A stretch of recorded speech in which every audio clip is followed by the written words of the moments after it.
Arctic, with its vast expanse of ice and extreme conditions, is a realm where only the most resilient survive. Polar bears, apex predators in this unforgiving environment, face the harshest of challenges. A month-long expedition led by seasoned explorers aimed to document the effects of climate change in this hostile region. The team was aware of the dangers: biting cold, shifting ice, unpredictable weather, and the looming threat of polar bears. The team comprised 5 members: Graham, the experienced expedition leader; Aubrey, the young climatologist; Derek, a marine biologist studying the region's wildlife; Andre, an Arctic photographer; and Lamar, an expert in glaciology. Their mission was clear: gather crucial data on the Arctic's changing conditions. Each day, they ventured onto the ice, meticulously documenting the transformations occurring in the environment. Every aspect of the expedition was planned with precision. The team was equipped with cutting-edge thermal imaging technology, durable tents, flare guns, and early warning systems for detecting large animals. Yet, in the unpredictable Arctic, even the best-laid plans could falter. As the weeks progressed, the team observed alarming changes. Ice floes, once solid and stable, now cracked and drifted more frequently. Temperature fluctuations were more extreme, and wildlife sightings were scarce. Derek noted the absence of seals, a critical prey for polar bears. This absence suggested that hungry bears might become increasingly desperate and aggressive. One evening, while setting up camp on a drifting ice floe, the team was enveloped by the dim light of Arctic twilight. The horizon was a vast white expanse, occasionally interrupted by distant icebergs. Despite the serene appearance, there was an underlying tension. The day's grim findings had added weight to their mission. The team worked swiftly to establish their camp. They chose the floe for its stability, but were aware that the ice's unpredictability required them to remain alert and ready to move. Graham, ever vigilant, ensured that tripwires and flares were correctly placed, knowing that their presence might attract the Arctic's apex predators. As night fell and temperatures plummeted, the team huddled in their main tent, analyzing the day's data and planning for the days ahead. The floe's increasing drift added urgency to their discussions. They needed to act strategically to complete their mission before the end of the expedition. Unbeknownst to the team, a large male polar bear was prowling the floe's edges. Driven by hunger and desperation, the bear had been traversing the ice for days in search of seals. The bear's acute sense of smell had detected the explorers' scent from afar, guiding it toward their camp with relentless determination. The bear, its thick fur blending with the ice, approached the camp stealthily. The explorers remained unaware of the predator's presence, focusing on their work and discussions. The Arctic's vast and silent expanse held both beauty and danger, a constant reminder of the wilderness's unpredictability. As the bear approached the camp, it moved with a cautious, almost stealthy gait. It knew the terrain well, navigating the cracks and crevices in the ice with ease. The bear's massive paws, designed for traction on the slippery surface, made barely a sound. Its sharp and alert eyes scanned the camp, taking in the tents and the equipment. The bear could sense the presence of the humans, and its instincts were on high alert. Inside the tent, the team remained oblivious to the danger lurking outside. They were focused on their work, unaware that the bear had drawn dangerously close. The tripwires and flares, their first line of defense, were in place, but the bear, driven by hunger, was undeterred. It circled the camp, its nostrils flaring as it picked up the scent of food and human sweat. The bear's muscles tensed, its predatory instincts kicking in as it prepared to strike. As the night deepened, Graham decided to check the camp's perimeter one last time before turning in. He stepped out into the frigid air, his breath visible in the cold. He moved methodically, his flashlight cutting through the darkness, scanning for any signs of movement.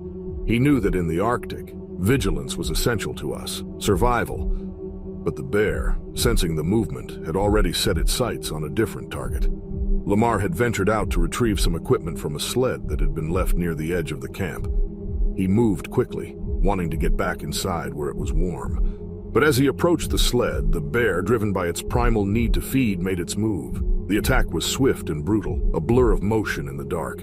The polar bear lunged at Lamar with a force that belied its size, its mighty jaws clamping down on his shoulder and driving him to the ground. Lamar's survival instincts surged, but the bear's overwhelming strength made resistance nearly impossible. Its claws tore through his clothing and flesh, inflicting excruciating pain that radiated through his body. Lamar struggled, his hands flailing uselessly against the bear's thick fur. The creature's grip was relentless, its teeth sinking deeper with each second. His mind was a chaotic swirl of pain, fear, and disbelief. Despite his awareness of the risks and his preparedness for a potential encounter, nothing could have readied him for this brutal reality. The rest of the team heard the commotion and rushed outside, but by the time they reached Lamar, it was too late. The bear, sensing their approach, emitted a deep guttural growl that echoed across the ice. With a final, savage shake of its head, it dragged Lamar's lifeless body away into the darkness. The team was left in shock, struggling to process the horror of what had occurred. The icy wind carried the scent of blood, and the bear's growl, a grim reminder of their vulnerability. They realized that pursuing the bear would only lead to further tragedy. The stark reality of their situation hit hard. They were alone in one of Earth's most remote and unforgiving regions, at the mercy of a predator with no compassion. Seeking refuge, they retreated to their emergency shelter, a reinforced tent designed for extreme conditions, but offering little solace in the face of such violence. Huddled together, they shivered from both the cold and the raw fear that gripped them. The air was thick with shock, each member haunted by the memory of Lamar's screams. Graham, the leader, knew immediate action was necessary. He ordered an evacuation and sent out a distress call to their support team stationed miles away. The support team, well-versed in Arctic dangers, responded swiftly. Yet even as preparations for evacuation began, the weight of Lamar's loss hung heavily over them. Time seemed to stretch endlessly as they awaited rescue. The ordinarily peaceful Arctic sounds now felt ominous, as if the ice itself was closing in on them. The bear's attack had left a searing mark on their minds, a constant reminder of the peril that lurked in the Arctic's icy expanse. Their unity, once their strength, now felt fragile in the face of such a devastating loss. When the rescue team arrived, the explorers were physically unharmed, but emotionally shattered. They had come to the Arctic to study climate change and witness the environment's transformations.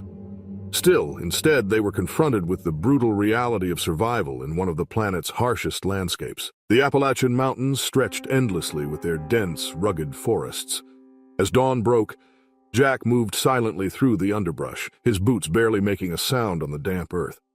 The sun's early rays cast long shadows, and the forest stirred with the soft rustling of waking wildlife. Having hunted these woods for over 2 decades, Jack knew the terrain intimately. His goal today was a mature buck he'd been tracking for days based on fresh tracks he'd seen by the creek. Every step Jack took was precise and measured, reflecting his deep familiarity with the wilderness. The forest, thick with towering oaks and maples, created a canopy of green and gold, filtering sunlight into a dotted pattern.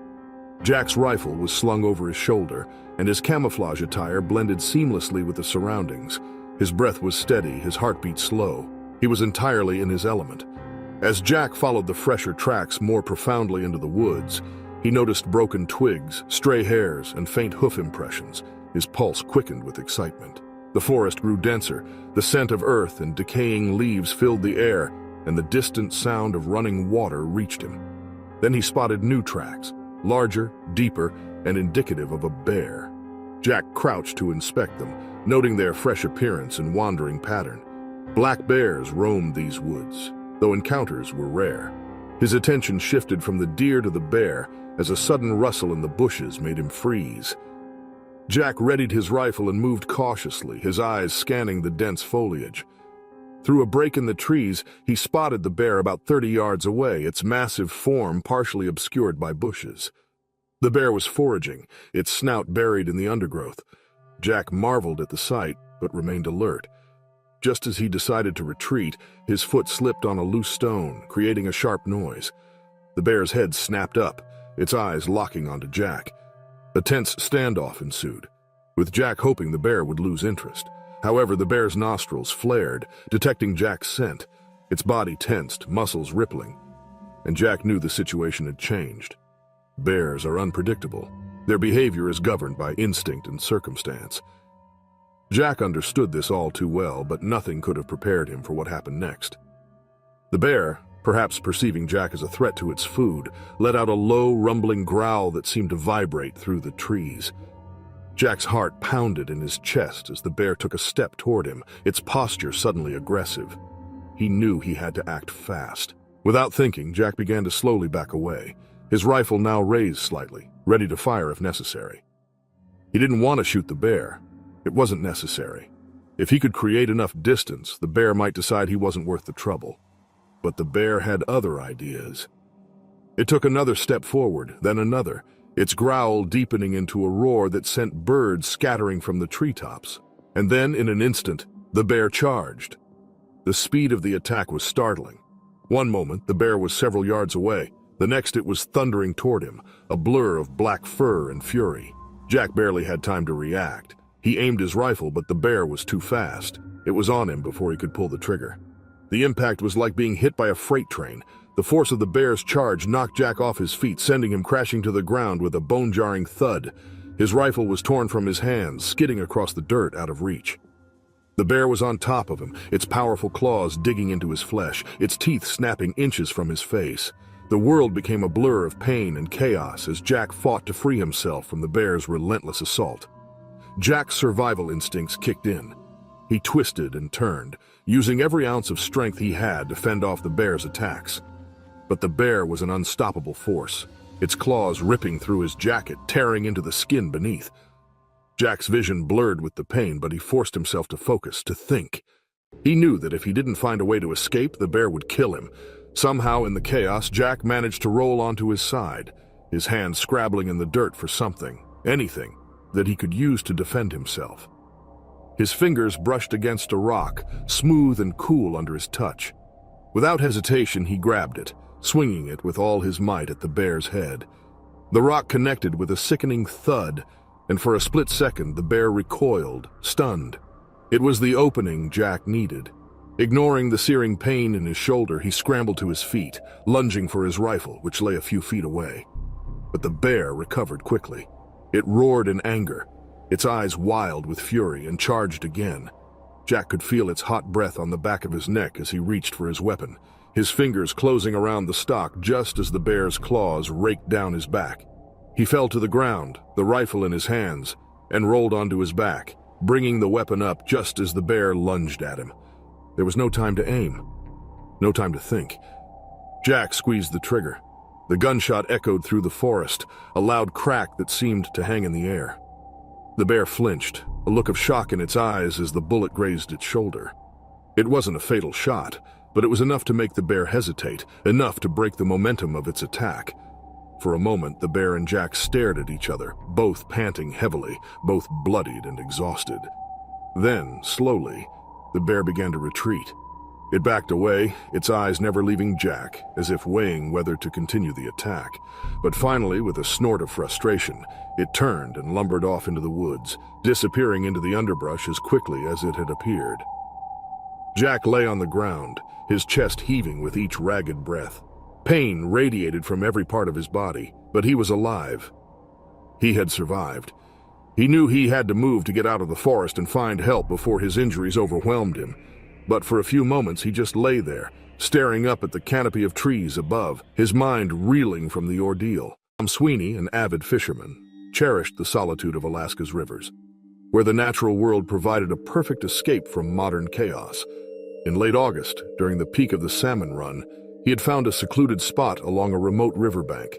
The river was alive with salmon fighting upstream, and Tom, in his well-worn waders, was immersed in the tranquil rhythm of fishing. The scent of pine and the soft blue sky made for a serene setting. Tom had risen early to secure this prime location.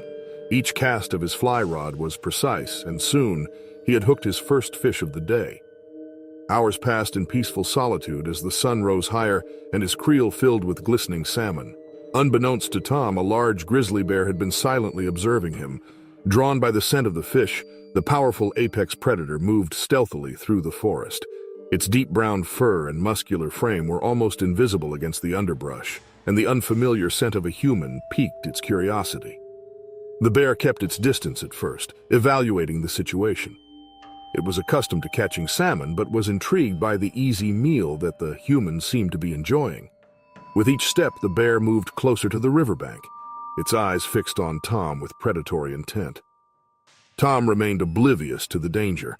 Focused on landing a huge salmon, he didn't notice the bear's approach. The river's roar masked the bear's movement, and the grizzly was now just yards away, preparing to strike. Tom's attention was entirely on the fish, unaware of the massive shadow looming behind him. The attack was sudden and violent. The bear charged with astonishing speed, its massive body hurtling through the brush and onto the riverbank.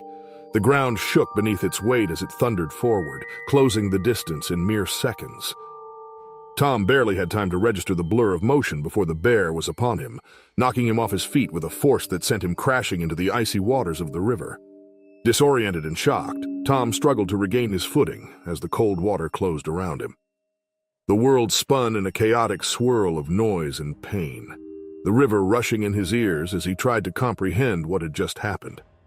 His fishing rod slipped from his grasp, the line trailing uselessly in the current as he flailed, trying to find some purchase on the slick riverbed.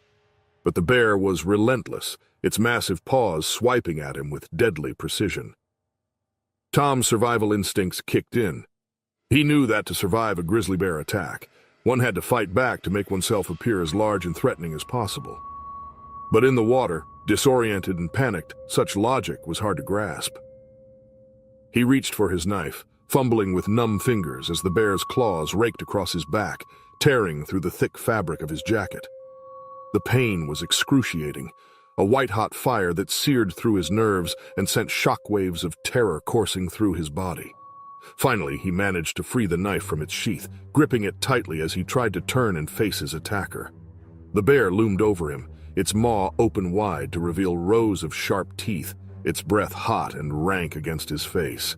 Tom slashed at the bear with all the strength he could muster, the blade finding its mark in the thick fur, but the bear was unfazed, its primal rage overriding any sense of pain or injury. With a powerful swipe of its paw, the bear knocked the knife from Tom's hand, sending it spinning into the river. Tom was defenseless now, reduced to little more than helpless prey in the face of the bear's fury. He struggled to escape, kicking and thrashing in the water, but the bear was too strong, too determined. It reared back on its hind legs before coming down with crushing force, its jaws closing around Tom's neck in a death grip. The world around Tom seemed to slow to a crawl, the sounds of the river fading into a distant hum. His vision darkened, the edges of his consciousness slipping away as the bear's teeth sank deeper into his flesh. There was no escaping the inevitable now, no hope of rescue or salvation. The bear's primal strength overwhelmed him completely, its massive body pinning him to the riverbed as it delivered the fatal bite. Tom's body went limp, the fight drained from him as life ebbed away. The bear, satisfied with its kill, dragged his lifeless form from the river and into the forest. The once peaceful riverbank was now a scene of violence and death, the water stained with Tom's blood as it rushed downstream. The bear, driven by its hunger, tore into Tom's flesh, feeding on the body with a savage intensity that only the wilderness could foster. Hours passed, and the sun dipped lower in the sky, casting long shadows over the river. The bear, having satisfied its hunger, left the remains of Tom's body deep within the forest, hidden from sight. The wilderness reclaimed the scene, the sounds of the river and the wind through the trees, returning to their natural rhythm. But the violence of the attack lingered, a stark reminder of the brutal reality that lurked beneath the surface of Alaska's pristine beauty. When Tom Sweeney failed to return as expected, his family grew alarmed. Known for his punctuality and routine, Tom's disappearance was out of character. As hours passed and night fell, anxiety turned into fear. By morning, they reported him missing, triggering a search and rescue operation in the remote wilderness where he had last been seen. Search teams scoured the dense forest and rugged terrain, with helicopters overhead and search dogs on the ground. Despite their efforts, days passed with no sign of Tom, dimming hopes of finding him alive. The breakthrough came at the riverbank, where they discovered bloodstains, torn clothing, and grizzly bear tracks. Following the trail into the forest, they found Tom's remains. The evidence of the bear's brutal attack was clear, leaving behind a scene of devastation. The news of Tom's death shocked his family and community. A cherished figure, Tom's loss was profound and served as a stark reminder of the dangers of Alaska's wild landscape, where the beauty of nature is coupled with its inherent risks. The morning sun had barely crested over the ridges of a park in the United States of America, casting long shadows across the landscape as a group of 5 hikers made their way along a narrow, winding trail. The sky above was a bright blue, and the towering trees flanked the path, giving the illusion of safety in the wilderness. Among the group were Caleb, the most experienced of the hikers, his cousin Owen, friends Sawyer and Garrett, and Maya, an avid nature enthusiast eager to capture the perfect photograph of the wild beauty around them. The trail they had chosen was less popular, weaving through steep ridges with abrupt drop-offs that tumbled into rocky ravines below. The sense of adventure heightened as they ascended higher, the path narrowing with each step. Overhead, birds occasionally called, and in the distance, the faint rush of a river echoed through the still air. As they rounded a sharp bend in the trail, a sudden rustling sound echoed from the dense brush ahead. Caleb signaled the group to halt, his senses alert. In the silence that followed, the source of the sound became painfully clear. A grizzly bear cub, no older than a few months, emerged from the bushes on the trail ahead of them. The cub, curious and unaware of the group, paused to sniff the air, its small frame adorably clumsy, but a stark reminder that where there was a cub, a mother was indeed not far behind. The hikers froze, their eyes wide with apprehension. Caleb, his heart now pounding, gestured for the group to slowly back away. But before they could make any headway, a heavy grunt came from behind them, echoing up the trail. There, from the direction they had just come, a massive female grizzly bear emerged, her fur bristling and her dark eyes locking onto the hikers with deadly intent. She was much closer than the cub, and far more dangerous. The hikers now found themselves in an impossible situation. The mother grizzly stood behind them, her hulking figure blocking the only path down, while the cub was directly in front, its confused mewling drawing the mother closer. They were trapped, with cliffs dropping off on either side of the narrow trail and nowhere to flee without risking a fatal fall. The grizzly mother let out a deep, guttural growl, a clear sign of her growing agitation. She was torn between protecting her cub and eliminating what she saw as a threat. Her massive body shifted on the path, her claws scraping against the loose rock and dirt as she began to inch forward. The cub, hearing its mother, started to meander toward her, but the group stood in its way. Caleb motioned to retreat slowly, stepping backward inch by inch, but as the group complied, disaster struck. Garrett, who had been standing closest to the edge of the trail, placed his weight on a patch of loose rock. The ground beneath him gave way without warning, sending him tumbling toward the cliff edge. His arms flailed as he tried to catch himself, but the sudden movement startled the already tense grizzly. The mother bear charged. Her massive frame barreled forward with terrifying speed, closing the gap in mere seconds. Caleb's heart raced as he watched Garrett scramble to regain his footing. The sudden surge of movement from the bear sent loose rocks cascading down the cliffside, the sound of them crashing below adding to the chaos. The hikers were in a state of panic now, their retreat faltering. The mother grizzly's powerful strides brought her terrifyingly close, her teeth bared and eyes wild with fury. Maya stumbled backward, her camera clattering to the ground, forgotten in the sheer terror of the moment. Garrett managed to stop his fall just as the bear reached the group. Her massive paw swiped through the air, narrowly missing him but striking Owen, who had been closest to Garrett, in an attempt to help him. Owen crumpled to the ground, gasping as the bear's claws raked across his torso, leaving deep gashes that immediately began to bleed. Sawyer, in his desperation to avoid the bear's attack, made a break for the cliffside, misjudging the distance. His foot slipped on the crumbling rocks, and he went down hard, his body skidding dangerously close to the edge. The sharp stones beneath him tore through his clothes and skin, but the proximity to the sheer drop kept him frozen in place, unable to move without risking falling to his death. Caleb, paralyzed by the sight of his friend's injuries, struggled to think. The bear, now fully committed to defending her cub, reared up on her hind legs, standing over 7 feet tall. She let out a roar that echoed through the canyon, her massive bulk casting a long shadow over the crumpled hikers below her. As the bear came down on all fours again, her eyes flicked toward Garrett, who was still scrambling to find solid ground. The movement caught her attention, and she charged again, her claws digging deep into the earth.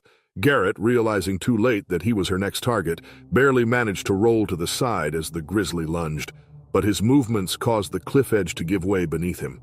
His body plunged downward, arms grasping at air as he fell, disappearing from view as the group helplessly watched. Owen, gasping for breath through the pain, tried to crawl away, leaving a trail of blood in his wake. Caleb, now fully realizing the hopelessness of the situation, frantically searched for a way to get the group out of this nightmare. The cub had wandered off the trail, and the mother bear, still enraged, was pacing back and forth, growling menacingly, her eyes darting between the remaining hikers. Maya, shaking with fear, pulled herself up from the dirt, only to see that Sawyer had slid even closer to the cliff's edge. His fingers clawed at the loose ground, desperately trying to find purchase. Caleb moved toward him, hoping to pull him back to safety, but the bear caught sight of the movement. With a terrifying roar, she lunged again. Caleb's heart raced as the Grizzly charged straight at him. He could feel the ground trembling beneath her weight as she closed the distance. Just as she was about to reach him, Maya threw herself in the opposite direction, hoping to distract the bear. The Grizzly hesitated for a split second, her attention shifting between Caleb and Maya before she finally turned toward her cub, now out of sight down the trail. The bear, sensing that her cub had wandered away, gave one final growl before retreating down the trail, her massive body vanishing into the underbrush. The hikers, bruised, bleeding, and terrified, could only stare at each other in disbelief, the weight of what had just happened sinking in.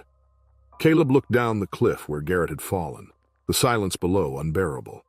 The group, though alive, was shattered. Their bond tested in the most harrowing of circumstances. The wilderness had brutally reminded them that in Yellowstone, nature held the ultimate power.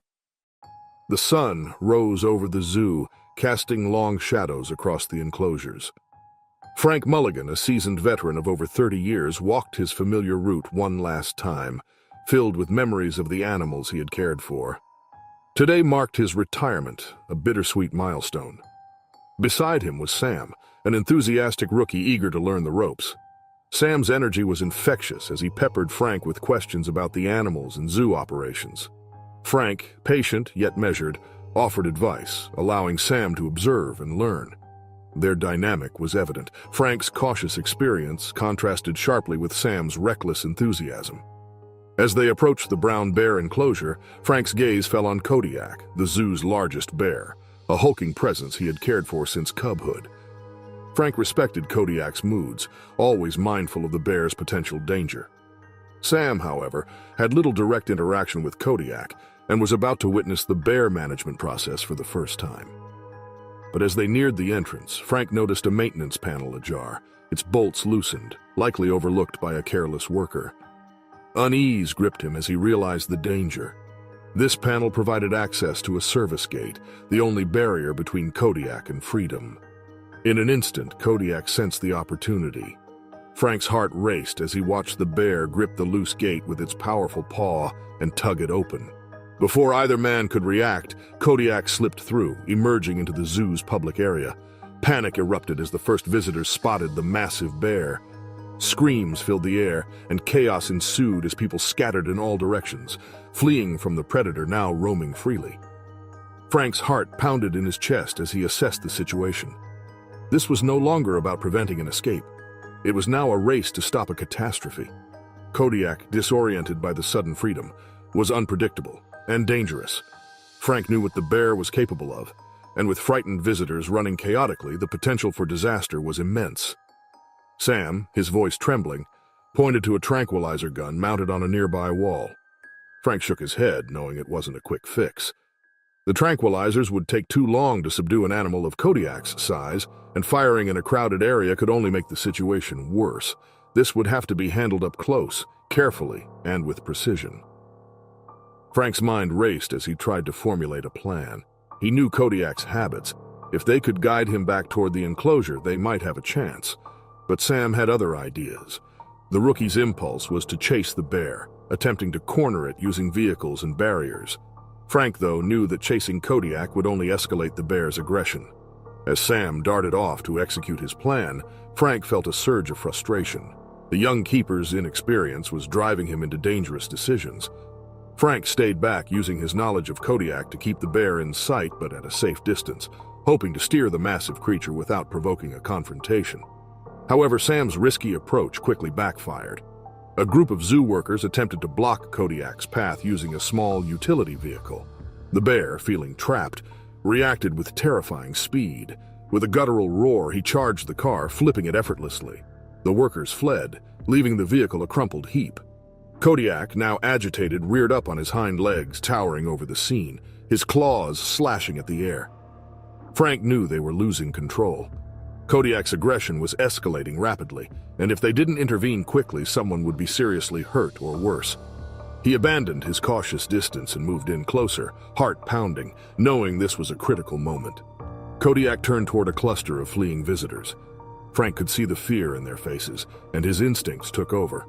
With no other options, he grabbed a metal rod from a nearby supply shed and waved it in the air, making himself as large and intimidating as possible. Kodiak's attention shifted, his beady eyes locking onto Frank. It was a calculated risk. Frank knew the bear recognized him, but no guarantee would stop an attack. For a moment, Kodiak hesitated.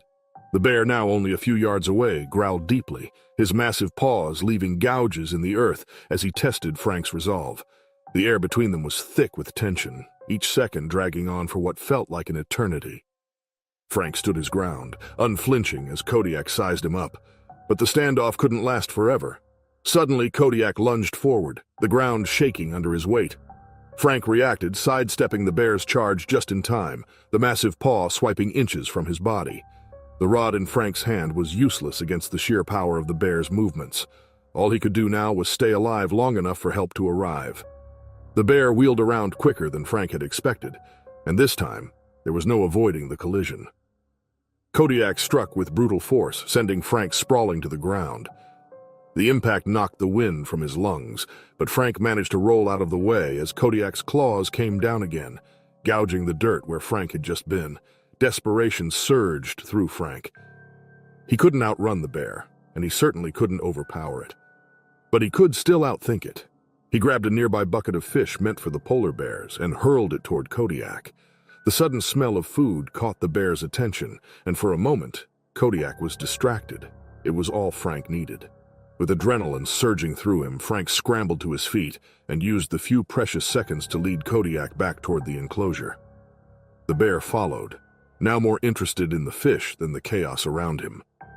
Frank's heart raced as they neared the gate, the plan coming together. As Kodiak entered the enclosure, Frank slammed the gate shut behind him, securing the bolts in place. He leaned against the fence, gasping for breath, his body trembling from the exertion and fear. The Wilson family had planned this camping trip in the Adirondacks for months. Mark and Sarah, along with their two young children, Emma and Jacob, had spent countless hours preparing, eager to escape the noise and rush of their suburban lives for a few days in the crisp, quiet wilderness.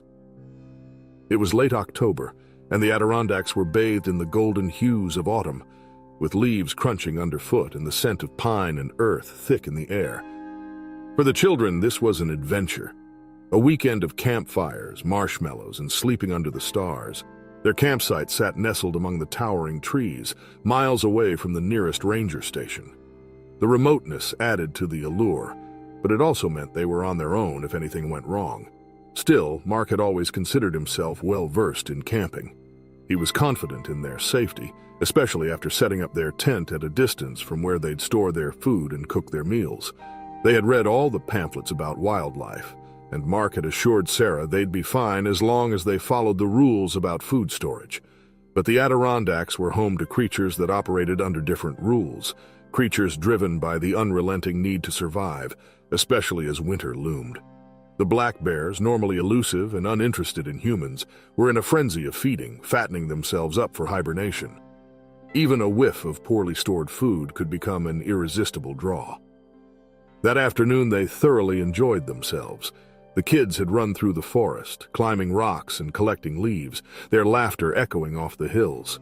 As the sun dipped below the horizon and the air turned colder, Mark lit the campfire, and they roasted hot dogs and marshmallows.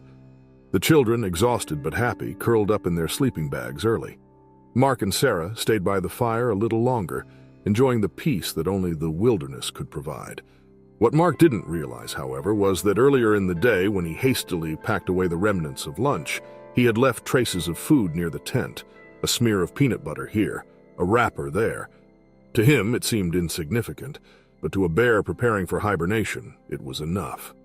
The first sign of trouble came just after dusk. There was a rustling in the distance, a sound too large to be a raccoon or deer. Mark, standing at the edge of the firelight, peered into the darkness. It was probably nothing, he thought, though a chill of unease settled over him. He dismissed it, returning to the fire and stoking it higher, hoping to ward off the biting cold. Later, as the family settled into their tent for the night, a soft grunt echoed through the trees. It was low and distant, but unmistakable to anyone familiar with the Adirondacks. Sarah's hand tightened on Mark's arm. A black bear. Likely just passing through, he assured himself, though his mind raced. Black bears were generally timid, but it was late in the season, and this one might be more aggressive, desperate to find enough calories to survive the coming months. The snapping of twigs grew louder as the bear drew near to their camp. Mark, heart pounding, slipped on his boots and grabbed a flashlight. Bears were usually scared off by noise or bright lights, but as he stepped outside the tent and shone the beam into the dark forest, he saw nothing. The silence was unnerving, but Mark knew the bear was close. It had picked up the scent of their food. Hidden in the shadows, the bear, a large male over 300 pounds, circled the campsite with eerie stealth. It had already begun to lose its natural caution, drawn by the promise of an easy meal. Suddenly there was a loud crash. The bear had found the food storage, knocking over the cooler. Mark cursed under his breath. Grabbing the air horn from the emergency kit, he blasted it into the night. The bear hesitated briefly, its ears flicking in irritation, but it didn't leave. It was hungry, and fear had given way to determination. The bear loomed just beyond the firelight, a massive dark figure barely visible against the trees. Inside the tent, Sarah clutched their children, Emma and Jacob, trying to calm them while her panic surged. She could hear the bear pawing at their supplies. Mark hurled rocks at the beast, hoping to drive it off, but the bear was undeterred. Its patience was growing thin, and Mark realized the real danger wasn't just in the food. It was in the bear's persistence. Hours passed in tense silence as the bear stalked the campsite, returning after every scare tactic. Mark kept the fire high, praying it would be enough to keep the bear at bay. At one point, the bear brushed against the tent, its massive body pressing against the thin fabric. Inside, Sarah could hear its heavy breathing, just inches from her children. As the night dragged on, Mark's mind raced. Could they run to the car? No, it was too risky. They were miles from help, and escape in the dark was impossible. Their only option was to wait for the morning, hoping the bear would finally retreat. Just as the first light of dawn crept over the horizon, a sharp snap echoed through the woods. The bear, startled by the awakening forest, finally turned and disappeared into the shadows, leaving the family shaken but alive. A group of seasoned mountaineers set out on a challenging expedition in the remote regions of the Swiss Alps, an area known for its breathtaking beauty and rugged terrain. The group, consisting of 5 experienced hikers, Peter, Anna, Lars, Martina, and Felix, had been planning this trip for months. They were all passionate about the outdoors and had spent years exploring mountain ranges around the world. The Swiss Alps, with their towering peaks and serene valleys, were the perfect destination for their latest adventure. The group chose a route that led them through the less-traveled paths of the Valais region, known for its stunning views of the Matterhorn and other majestic peaks. The weather was ideal for hiking, with clear skies and a cool breeze that made the strenuous climbs more bearable. The mountaineers were well prepared, carrying all the necessary equipment, including hiking poles, ropes, and first aid supplies. They were familiar with the risks of high-altitude hiking, such as sudden weather changes and the possibility of avalanches, but they felt confident in their abilities and their preparation. As they ascended higher into the mountains, the group marveled at the untouched beauty of the landscape. The glaciers gleamed in the sunlight, and the air was crisp and pure. The only sounds were the crunch of their boots on the rocky paths and the distant calls of birds. The mountaineers were in high spirits, enjoying the camaraderie that comes with such a shared adventure. They had planned to reach a remote mountain hut by late afternoon, where they would rest for the night before continuing their journey the next day. However, as they trekked through a narrow pass, they encountered something unexpected and terrifying. Unbeknownst to them, a grizzly bear had wandered into the area, likely migrating from a nearby region due to changing environmental conditions. The bear, unfamiliar with the terrain and agitated by the strange surroundings, had been foraging in the area when it noticed the approaching hikers. The mountaineers were taken by surprise when they spotted the large, imposing figure of the bear emerging from behind a cluster of rocks. The bear, already on edge, reacted aggressively to the presence of the group. The lead hiker, Peter, was closest to the bear, and before the group could fully comprehend the danger, the bear charged. Peter tried to back away slowly, but the bear's speed was overwhelming. The group quickly attempted to scare the bear off, using their hiking poles to make noise and appear larger. They shouted and waved their arms, hoping to deter the bear, but the bear's agitation only seemed to increase. It lunged at Peter, knocking him to the ground with its powerful paws. The other hikers, though desperate to help, were forced to retreat, fearing for their own safety as they tried to find a way to save their friend. The once serene and peaceful alpine landscape had turned into a scene of chaos and fear. The group's efforts to fend off the bear seemed futile against the sheer power and aggression of the animal. Peter, gravely injured, was in critical condition, and the group realized that their expedition had taken a deadly turn. The Swiss Alps, once a symbol of tranquility and natural beauty, had become the site of a brutal encounter, highlighting the unpredictable dangers that can arise in even the most familiar of environments. As the bear continued its relentless attack on Peter, the other mountaineers knew they had to act quickly to save his life. Desperate and terrified, they began to throw rocks and use their hiking poles to strike the ground, creating as much noise and disturbance as possible. Their frantic efforts eventually startled the bear enough that it paused, giving the group a brief window to pull Peter away from the immediate danger.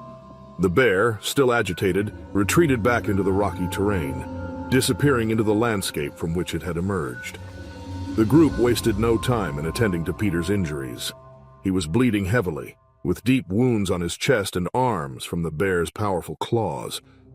The mountaineers quickly applied pressure to the wounds and used the first aid supplies they had brought with them, doing their best to stabilize him. The remote location made it impossible to call for immediate help, but they knew they had to get Peter to safety as soon as possible. The mountaineers carefully carried Peter down the mountain, moving as quickly and steadily as they could.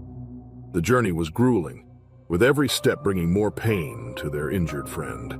The steep rocky paths that had once been a source of awe now felt like a cruel obstacle course. The group's focus was solely on getting Peter to medical help, and the hours passed in a blur of exhaustion and anxiety. Finally, they reached a lower elevation, where they were able to contact rescue services.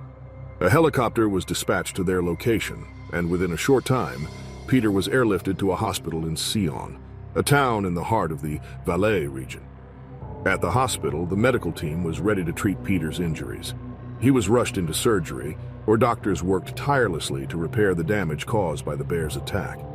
The hospital was tense as the other hikers waited for news of their friend. The doctors were able to stabilize Peter, but his recovery would be long and difficult. The severity of his injuries meant that he would require extensive physical therapy, and the emotional trauma of the attack would take time to heal as well. The group, once so full of excitement and anticipation for their adventure, was now left grappling with the harsh reality of what had happened. The incident sent shockwaves through the mountaineering community and beyond. The unexpected presence of a grizzly bear in the Swiss Alps was a stark reminder of the changing patterns of wildlife due to climate change. The event sparked widespread discussions about the need for better awareness and preparedness for such encounters in areas once considered safe. The once idyllic image of the Swiss Alps was now tinged with a sense of caution, as both locals and visitors came to terms with the new risks posed by the shifting balance of nature. Early September 2012, a newlywed couple, Emily and David Thompson, set out on their dream honeymoon in the pristine wilderness of Montana's Glacier National Park. The park, known for its breathtaking views, rugged mountains, and abundant wildlife, had always been a place of wonder for the couple. Both Emily and David were avid nature lovers, and they shared a deep bond over their love for the outdoors. Their relationship had blossomed during their many hiking trips together, and they had often talked about exploring the vast beauty of Glacier National Park. Emily and David met in college. Both studying environmental science and their shared passion for nature quickly brought them together. They spent weekends hiking through forests, camping under the stars, and planning future adventures to some of the most beautiful natural places in the world. When they got married, it was only fitting that their honeymoon would be spent in a place that held so much meaning for them both. After their wedding, the couple decided that a trip to Glacier National Park would be the perfect way to start their new life together. The park, located in the Rocky Mountains of Montana, offered everything they could have hoped for: majestic peaks, serene lakes, and endless trails to explore. The idea of hiking through the untouched wilderness surrounded by the beauty of nature was a dream come true for them. On the morning of September 7th, Emily and David set out on what was supposed to be a peaceful hike along one of the park's many scenic trails. The weather was perfect, with clear skies and a gentle breeze that carried the scent of pine through the air. They had packed a light lunch and some snacks, planning to enjoy a picnic by one of the park's crystal-clear lakes. As they walked hand in hand along the trail, they marveled at the towering trees, the distant snow-capped peaks, and the tranquility that surrounded them. The trail was quiet, with only the occasional chirp of birds and the rustling of leaves underfoot. The couple felt completely at ease, soaking in the serenity of the moment and the joy of being together in such a beautiful place. Unbeknownst to them, a grizzly bear was also in the area, drawn by the scent of their snacks. Grizzly bears, native to the park, are known for their powerful sense of smell and territorial nature. The bear, likely searching for food before the long winter hibernation, had caught the scent and followed it, unknowingly closing in on the couple as they hiked. As Emily and David continued along the trail, they were completely unaware of the danger lurking nearby. The bear, sensing the presence of the couple, grew agitated and defensive. Suddenly, without any warning, the bear charged out of the underbrush, its massive form barreling toward them with terrifying speed. The peaceful hike turned into a nightmare in an instant, as the bear focused its aggression on David, who was caught off guard by the sudden attack. The serene landscape of Glacier National Park, which had been a symbol of their love and adventure, was now the setting for a tragic encounter with one of nature's most formidable predators. The grizzly bear's sudden charge left Emily in shock, but she quickly realized the danger they were in.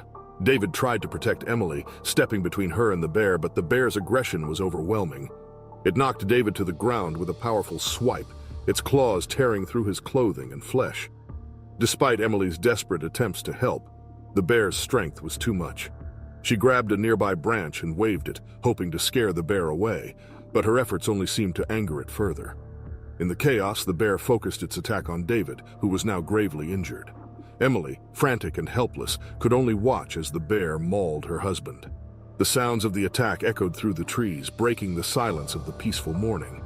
Emily screamed for help, but they were deep in the wilderness, far from any other hikers or assistants. Finally, after what felt like an eternity, the bear released David and retreated back into the underbrush, perhaps satisfied that the threat to its territory had been neutralized. Emily rushed to David's side, her hands trembling as she tried to stop the bleeding. David was barely conscious, his injuries severe. Emily knew they needed help immediately, but they were miles from the nearest ranger station. With no time to lose, Emily used her phone to call for emergency services, her voice shaking as she described their location and the attack. The park rangers, who were experienced in dealing with such incidents, responded quickly.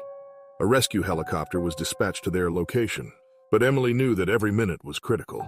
The helicopter arrived and airlifted David to Kalispell Regional Medical Center, the nearest hospital capable of treating such life-threatening injuries.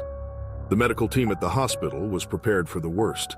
David was rushed into surgery, where doctors worked tirelessly to stabilize him. Emily, who had been taken to the hospital alongside her husband, was in shock, her mind racing with fear and worry. Despite the doctor's best efforts, David's injuries were too severe. The trauma from the bear attack had caused irreparable damage, and after hours of surgery, the doctors were unable to save him. Emily was left to face the devastating reality that her husband, with whom she had just begun a new chapter in life, was gone. The tragic event sent shockwaves through the Glacier National Park community and beyond. Visitors and locals alike were reminded of the unpredictable dangers of hiking in bear country. Park authorities increased warnings and reinforced safety protocols, emphasizing the need for proper precautions, even on trails that seemed safe. Emily's loss became a heartbreaking testament to the raw power of nature and the importance of respecting the wilderness. Glacier National Park, with all its beauty and wonder, now also held the memory of a life tragically cut short. In December 2015, deep in the heart of Alaska's rugged interior, the Miller family was preparing for another harsh winter. The Millers had lived on their homestead near the small town of Tok for over a decade. Their life was one of self-sufficiency, built on the principles of hard work and a deep connection to the land. The family consisted of John and Sarah Miller, along with their two children, Emily and Jake. They had chosen this remote life for its simplicity and the opportunity to raise their children close to nature. Their homestead was a modest but sturdy log cabin surrounded by dense forests and vast wilderness. The Millers raised livestock, including chickens and goats, which provided them with eggs, milk, and meat. They also tended a small vegetable garden that helped sustain them through the long, cold months. Life in the Alaskan interior was challenging, with long winters and the constant need to be vigilant against the elements and the wildlife that shared their land. John, a former park ranger, was well aware of the dangers that came with living in such a remote area. He had instilled in his family a respect for the wilderness and the animals that inhabited it. The Millers were always careful to store their food securely, knowing that the scent could attract predators. Bears, in particular, were a constant concern, especially in the fall when they were preparing for hibernation and more likely to venture closer to human settlements in search of food. As December wore on, the days grew shorter and the temperatures began to drop.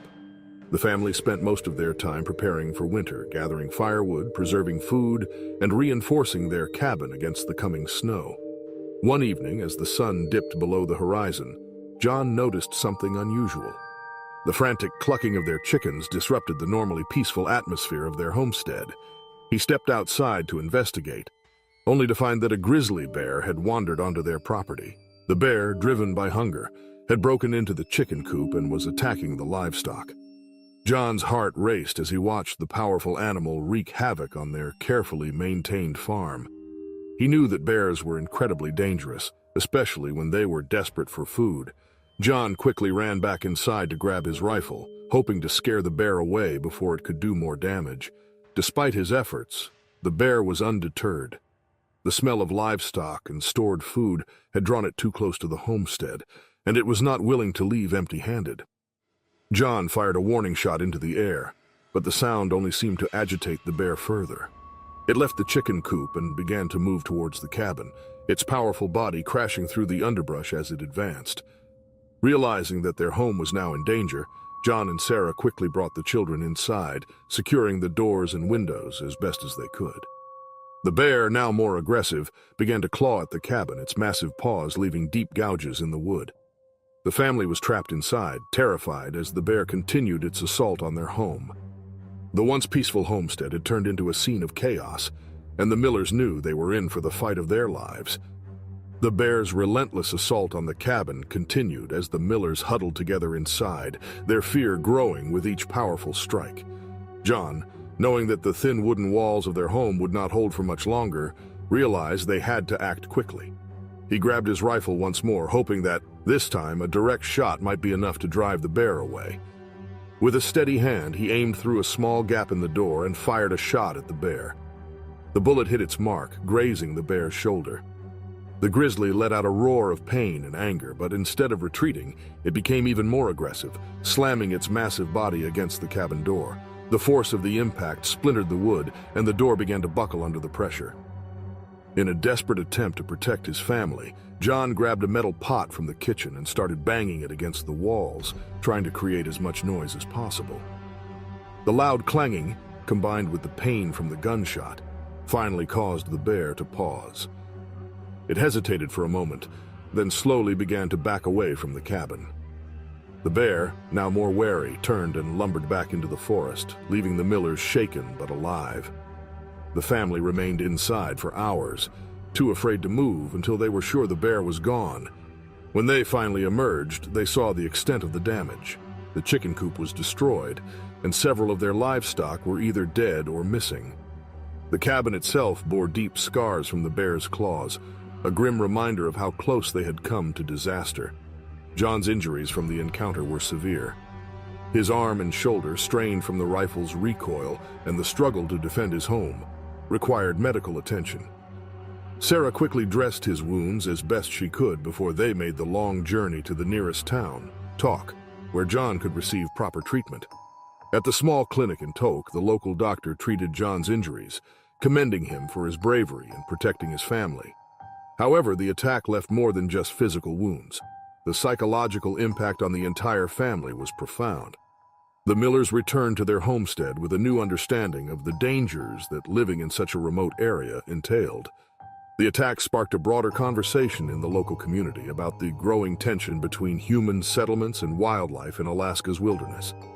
Neighbors began discussing ways to improve safety measures, and some even considered relocating to more secure areas. The Millers' ordeal became a stark reminder of the unpredictable nature of the wild and the ongoing challenge of coexisting with the powerful creatures that also called Alaska home. February 2019, Dr. Emily Carter and her team of 4 others were working at a research facility in Svalbard, Norway.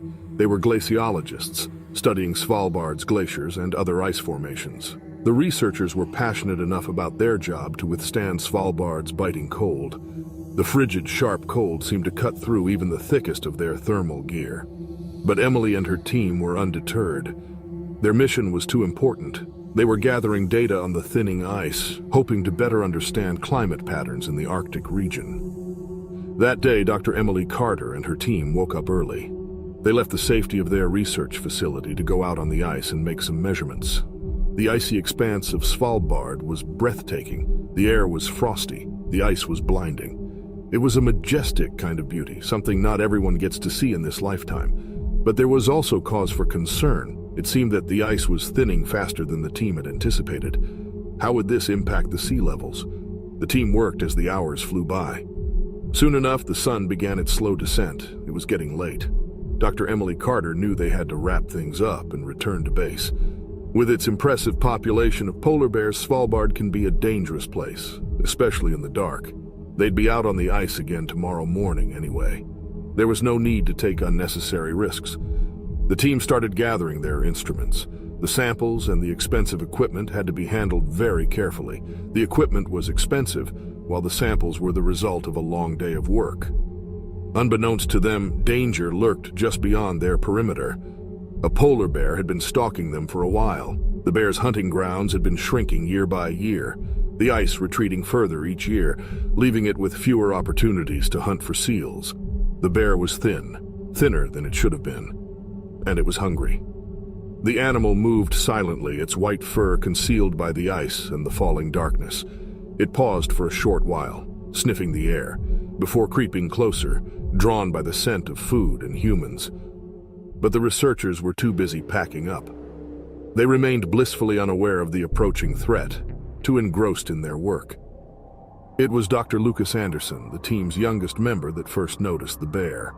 He had finished packing and walked a few steps away from his team, wanting to take a picture of the icy expanse. That's when he saw it, a massive white figure moving steadily toward them. His breath caught in her throat, and for a moment he was paralyzed by fear. He screamed. Lucas's voice pierced the stillness as he let the other know about the animal. In hindsight, screaming wasn't exactly the best course of action. It angered the bear, and to make things worse, panic erupted in the camp. Researchers scrambled, grabbing whatever they could find to defend themselves. Emily, heart pounding, reached for the flare gun they had been issued as a safety precaution. Her hands were shaking badly. The bear, now fully aware of its discovery, broke into a lumbering run. It was terrifyingly fast for such a large creature, closing the distance between itself and the researchers with alarming speed. As the bear ran at full speed toward her, Dr. Vanessa Gage, the team's geologist, remembered an old saying about bears. If it's brown, lay down. If it's black, fight back. If it's white, good night, the saying goes. A sudden, terrible realization overcame Vanessa. She knew there was no way she could survive a polar bear attack. Still, instinct overrode fear. She turned to run, but the bear was upon her in seconds. With a powerful swipe of its paw, the bear knocked Vanessa to the ground. She cried out in pain as the claws tore through her thick jacket, leaving deep gashes in her back. The camp was filled with screams and shouts as the researchers tried to come to Vanessa's aid. Dr. Emily Carter knew she had to act. She had to save her colleague, or at least try to do so. Emily fired the flare gun at the bear. More startled by the sudden burst of light and noise than injured, the bear stopped its attack. In the meantime, two other researchers, Lucas and Sarah, seized the opportunity and grabbed metal poles from their equipment, waving them and shouting in an attempt to drive the bear away. The bear growled deeply, but it was already in a weakened state. The team almost couldn't believe their eyes when the animal backed away, snarling before turning and lumbering off into the darkness. As the bear disappeared, the team rushed to Vanessa's side. She was badly injured, blood staining the snow around her. Emily quickly assessed Vanessa's wounds, using their limited medical supplies to stem the bleeding and stabilize her as best she could. They needed to get Vanessa to a hospital as soon as possible. They improvised a makeshift gurney and carried her to their research facility. Luckily, no other animal bothered them. There, they called for help. Help arrived soon after, and Dr. Vanessa Gage was transported to a hospital. Her injuries were severe, but the doctors were hopeful about her outcome. Back at the research facility, the team knew they had to revise safety protocols. They were aware that the ordeal could have been much worse. The incident underscored the immediate dangers posed by climate change, not just to the environment, but to those studying it. The team decided to double the safety measures, that everyone was equipped with flare guns, and that a watch was kept at all times. They had to continue working. Vanessa Gage made a full recovery. The incident didn't stop her from returning to the ice, but her scars told the stories of that one dreadful evening. As the sun began its descent on July 8, 2024, the Komarov family ventured into the heart of the Siberian wilderness. The day was warm, and the forest teemed with the hum of insects and the rustle of leaves stirred by a gentle breeze. For Igor Komarov and his family, this trip was an escape from their hectic lives, a chance to reconnect with nature. Igor, a sturdy man in his late 40s with rugged strength, had long dreamed of showing his children the untouched beauty of Russia's wilds. His wife Alina, a quiet but resilient schoolteacher, shared his enthusiasm. Their children, 12-year-old Victor and 10-year-old Anya, were brimming with curiosity and excitement for the adventure. The journey to their campsite had been long and arduous, involving treks through dense forest and across winding rivers. They finally arrived at a secluded clearing surrounded by towering pines, offering a breathtaking view of distant mountains. There were no signs of civilization, just the Komarovs and the vast Siberian wilderness. As they set up camp, the children gathered firewood and explored their surroundings under their parents' watchful eyes. The crisp, fresh air was filled with the scent of pine needles and the earthy aroma of the forest floor. Igor, skilled in outdoor survival, built a fire pit, while Alina unpacked provisions, spreading bread, cheese, and cured meats on a blanket. As the sun dipped lower, casting long shadows across the clearing, the family settled down for dinner. The fire crackled and popped, sending sparks into the cool evening air. The aroma of cooking meat mingled with the forest's scents, carried away on the breeze. Unbeknownst to the Komarovs, a massive grizzly bear in the distance had picked up the scent of their meal. This creature, perfectly adapted to its harsh environment, was driven by a relentless hunger. It moved silently through the underbrush, its dark fur blending with the forest floor. The bear's acute senses allowed it to detect the faint sounds of laughter and see the flickering firelight between the trees. With each step, it drew closer. The Komarovs, oblivious to the danger, continued their meal as the light faded and the forest grew quieter. The usual sounds of wildlife diminished as nocturnal creatures began to stir. The fire's glow created a small island of warmth and comfort in the encroaching darkness. The bear was now so close it could smell the sweat on their skin and the faint hint of fear. It paused at the edge of the clearing, its eyes gleaming in the firelight as it observed the family with a predatory intelligence. Then, with a burst of speed that belied its size, the bear charged forward, crashing through the underbrush. The attack was sudden and ferocious. The bear lunged into the clearing, a force of nature that shattered the calm. The Komarovs had mere seconds to react. Igor, nearest the fire, was the first to recognize the danger. His heart raced as he turned, realizing the gravity of the situation. In that critical moment, his thoughts were consumed with protecting his family. As the bear closed in, chaos erupted. The once serene evening was now a tumult of primal fear and desperate action. The family scrambled to react, their evening of relaxation turning into a fight for survival against a relentless predator. Instinctively, Igor grabbed a burning log from the fire, brandishing it like a weapon. The bear, undeterred, met his defiance with a roar that shook the very trees. It swiped at him with a paw the size of a dinner plate. Claws extended, the blow connected with Igor's chest, sending him sprawling backward with air driven from his lungs. Pain exploded through his body, but there was no time to dwell on it. He had to fight.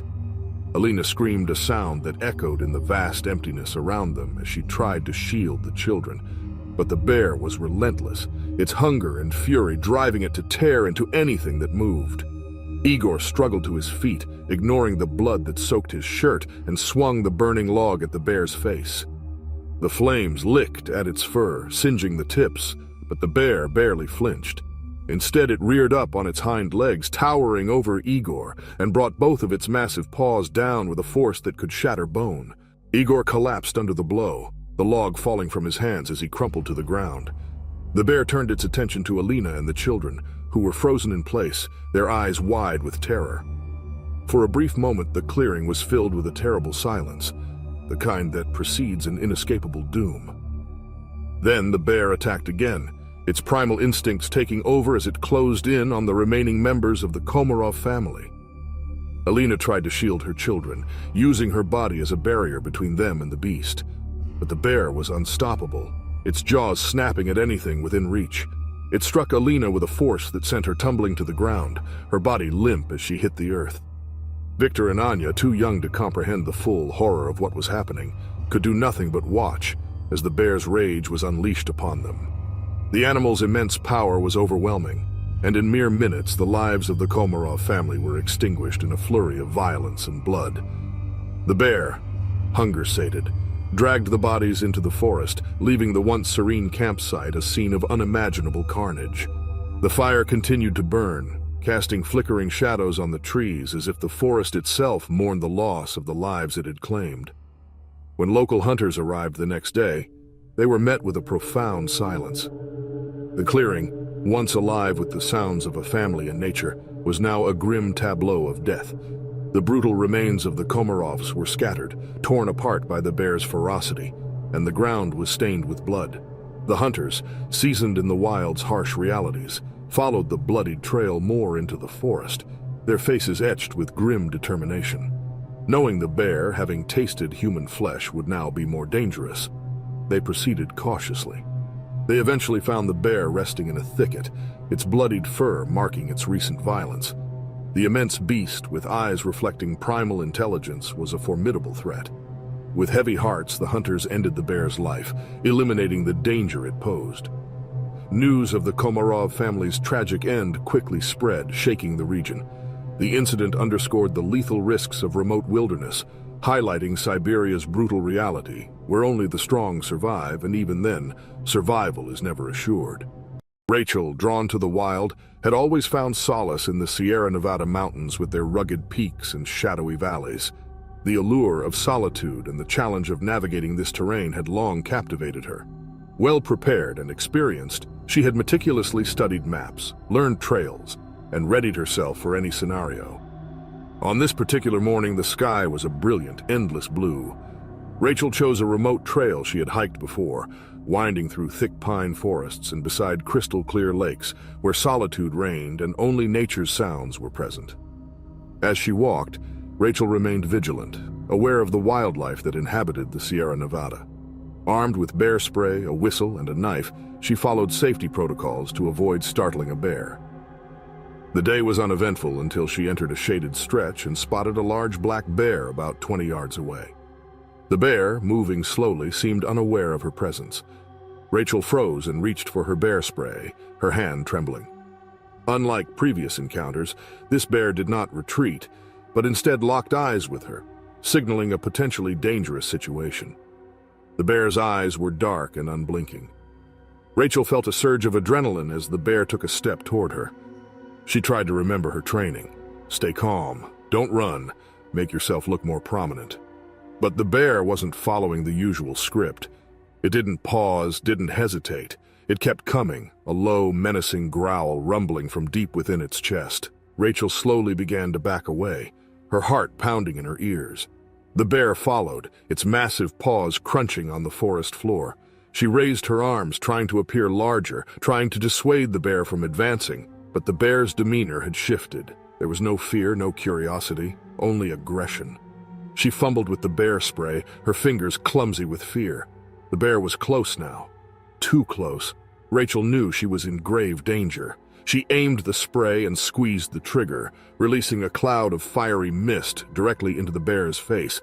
The bear recoiled, shaking its head and snorting.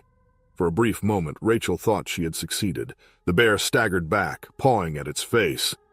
But the relief was short-lived. The bear, enraged by the burning in its eyes and nose, let out a roar and charged. Rachel barely had time to react. The bear barreled into her with the force of a freight train, knocking her off her feet. She hit the ground hard, the wind driven from her lungs in a painful rush. The bear was on her in an instant, its massive weight pinning her down. Rachel fought with everything she had. She kicked and thrashed, trying to push the bear off of her. She could feel the bear's hot breath on her face and smell the musky scent of its fur. The bear's claws raked across her chest, tearing through her jacket and into her flesh. She screamed in pain, a raw, primal sound that echoed through the trees. The bear's jaws closed around her arm, its teeth sinking deep into her flesh. She tried to pull free, but the bear's grip was like a vice, unrelenting and merciless. Every instinct in Rachel's body screamed at her to fight, to survive. She swung her free arm at the bear, hitting it with weak, desperate blows. She reached for the knife at her side, her fingers slick with blood as she fumbled to pull it from its sheath. The bear shook its head, tearing into her arm, and Rachel's vision blurred with the pain. With a final surge of strength, she managed to draw the knife. She stabbed at the bear's side, driving the blade into its thick hide. The bear roared, a sound of fury and pain. It reared back, releasing her arm, and Rachel seized the opportunity. She tried to crawl away, dragging herself across the ground, but her body was broken, her strength sapped. The bear lunged at Rachel, knocking her to the ground with a powerful swipe. Dazed, she saw the bear's massive form blotting out the sky, its bloodied muzzle dripping with her blood. Realizing her fate, Rachel fought with a knife, but her strikes were ineffective. The bear casually knocked the knife from her hand and clamped its jaws around her neck. The excruciating pain overwhelmed her, and darkness began to close in as her heart pounded fiercely. As the bear's grip tightened, Rachel's thoughts turned to her family, the mountains she loved, and the countless times she had walked these trails. Then, everything faded away. Later that day, other hikers found Rachel's body, having heard the struggle and the bear's roars, but arriving too late. The community was shocked by the tragedy, mourning the loss of a seasoned hiker. Authorities set up patrols and issued warnings, ultimately tracking and euthanizing the bear for public safety. Rachel's death was a sad reminder of the wild's unpredictable danger. The cold dawn light filtered through the tall pines of Banff National Park, casting long shadows over the dense underbrush. The crisp air carried the fresh scent of pine needles and the lingering chill of the night. Levi and Arnold, part of a small group of campers, had risen early, eager for a day of hiking in the Canadian Rockies. After arriving at their campsite the previous evening and enjoying a night of laughter around the fire, they had retired to their tents, lulled by the wilderness sounds. The campsite, nestled in a valley surrounded by towering peaks, offered stunning views and easy access to popular trails. It was a serene spot that promised adventure and a break from daily life. As the sun rose, the campsite was peaceful, with only the rustling of leaves and occasional bird calls breaking the silence. The campers, still groggy, prepared breakfast and discussed their plans for the day. The aroma of coffee and frying bacon mingled with the earthy scent of the forest, creating a tranquil morning. However, amid this calm, a mistake had been made. In their excitement, the group had neglected food storage guidelines. A half-eaten sandwich and snacks were left on a picnic table. They had planned to address it in the morning, but they did not fully grasp the potential consequences of their oversight. The scent of the food drifted through the forest, attracting a grizzly bear, a powerful predator roaming Banff National Park. This grizzly, with a thick brown coat and rippling muscles, was drawn by the promise of an easy meal. Experienced in scavenging human campsites, it was quick to seize opportunities. In the early morning hours, while the campers were still asleep, the grizzly approached the campsite. Moving silently through the forest, the bear's heightened senses guided it toward the source of the enticing aroma. As it emerged from the trees and approached the campsite, its eyes fixed on the unattended food, a primal response ignited. The bear's pace quickened as it crossed the open ground, its breath visible in the cool air. The campers, focused on their morning routines, remained unaware of the approaching danger. It wasn't until one of them stepped out of his tent and spotted the bear that fear jolted through the group. Levi, who the fire pit had crouched, looked up just in time to see the grizzly bear emerge fully into the clearing. His heart skipped a beat, and for a moment he was frozen in place, his mind struggling to process the sight before him. The bear was immense, its size even more imposing up close, and its presence was utterly terrifying. The animal's eyes gleamed with a mix of curiosity and hunger as it sniffed the air, its gaze locking onto the unattended food on the table. Panic began to ripple through the group as the campers realized the gravity of the situation. Arnold, who had been gathering firewood a short distance away, dropped his bundle and rushed back toward the others. He too felt the cold grip of fear as he saw the bear advancing on their campsite. The grizzly, sensing the rising tension, paused for a moment, its ears twitching as it gauged the humans' reactions. Levi and Arnold exchanged a glance, their unspoken understanding clear. They needed to scare the bear away. It was a desperate plan, born of the instinct to protect their friends and themselves, but it was also one fraught with danger.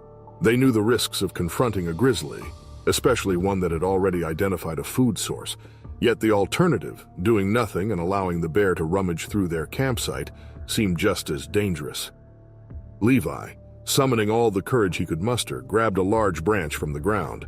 He knew that bears could be intimidated by loud noises and aggressive posturing, but he also knew that it was far from a guaranteed deterrent. Arnold, following Levi's lead, picked up a metal pot and began banging it loudly, hoping to startle the bear into retreat. The grizzly, however, was not easily intimidated. It had encountered humans before and was familiar with their attempts to scare it off. Instead of retreating, the bear let out a deep, resonant growl, a sound that reverberated through the campsite like a thunderclap. The campers froze, their makeshift weapons suddenly feeling woefully inadequate in the face of such raw power.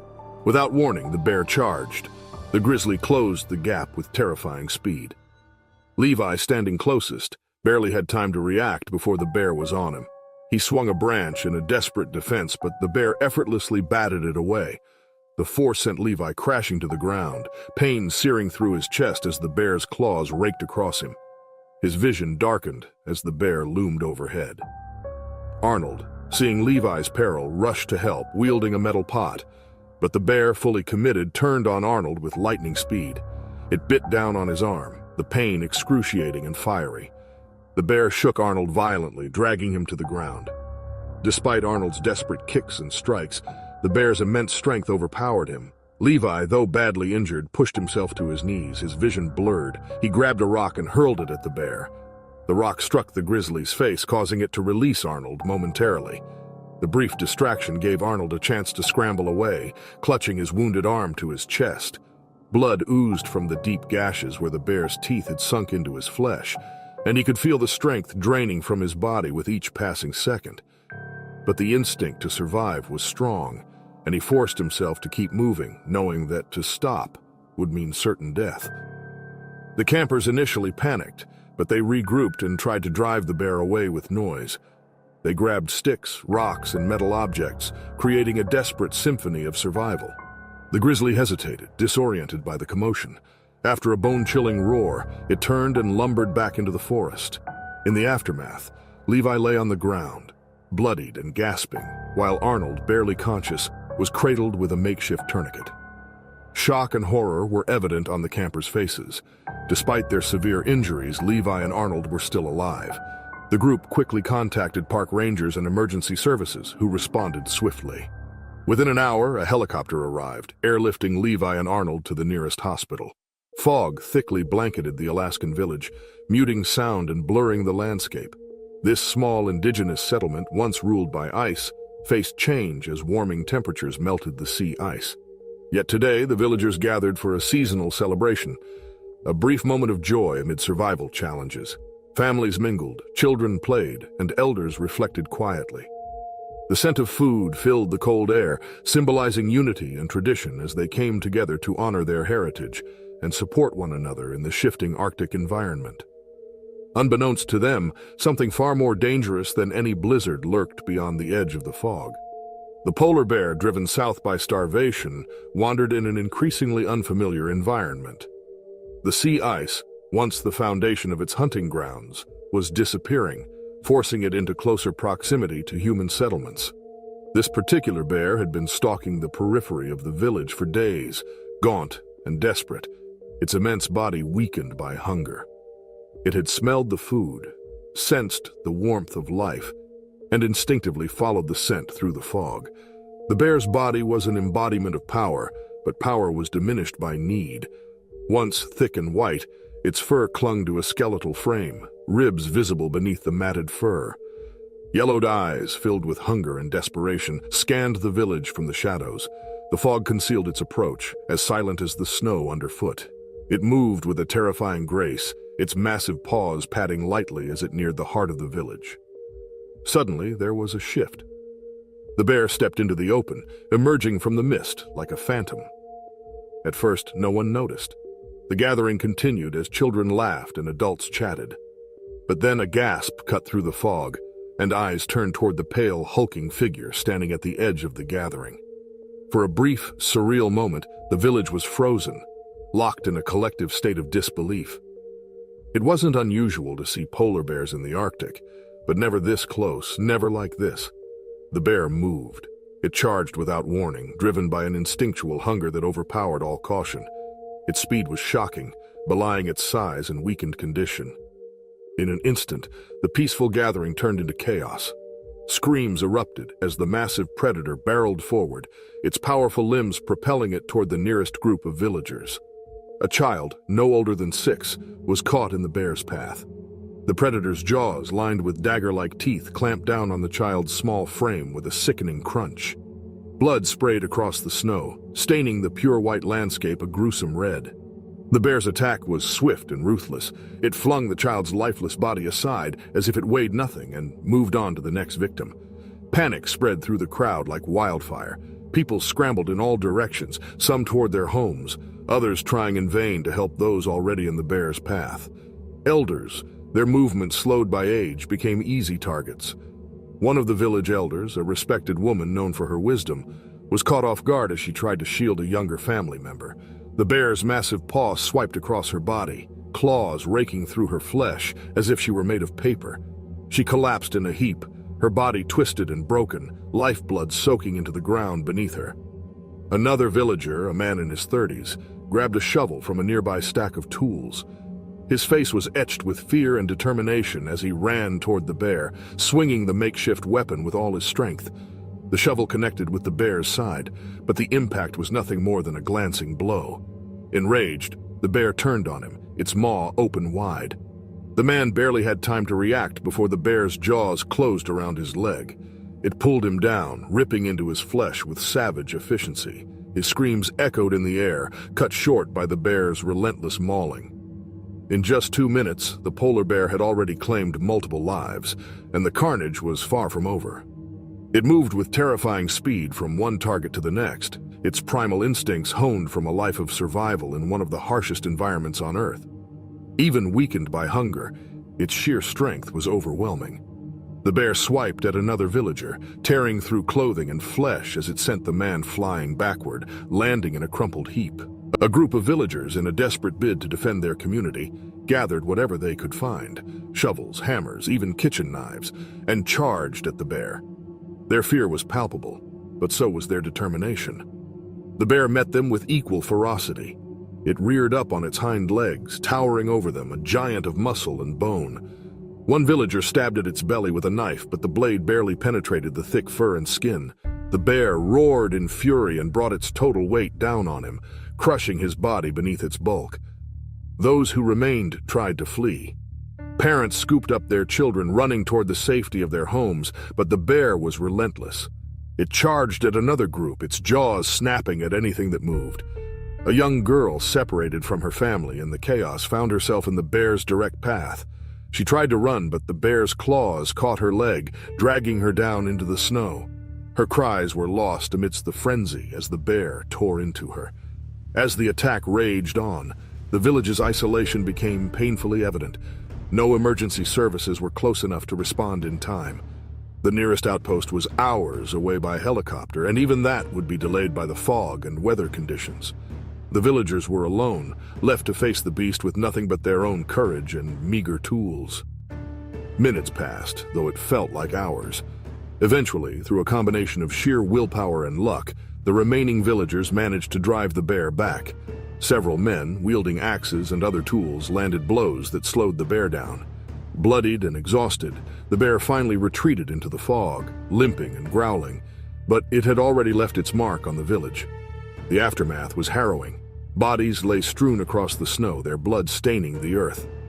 The survivors, trembling and in shock, surveyed the carnage. 9 people had been killed, including children and elders, their lives snuffed out in the blink of an eye. The village, once a place of tight-knit community and tradition, was now a scene of unspeakable horror. The Anderson family had eagerly anticipated their mountain getaway, hoping to escape their hectic lives and reconnect with nature. John and Lisa, along with their children, Noah, 14, and Emily, 10, rented a secluded cabin deep in the wilderness. Nestled among towering pines and overlooking a pristine lake, it offered a perfect retreat. The remoteness provided a welcome change from city life. No cell service, no distractions, just the sounds of nature. The first few days unfolded beautifully. Long hikes, marshmallow roasting, and nights spent under a starlit sky. But on the third night, a strange stillness fell over the forest. John sensed something was off as they retreated into the cabin after an evening by the fire. The usual sounds of the woods faded, creating an unsettling silence. Though rustic, the cabin felt sturdy, constructed from thick logs and heavy beams, yet they hadn't fully prepared for the local black bears, notorious for scavenging human food. The park ranger had warned them, but John was confident they had secured their supplies.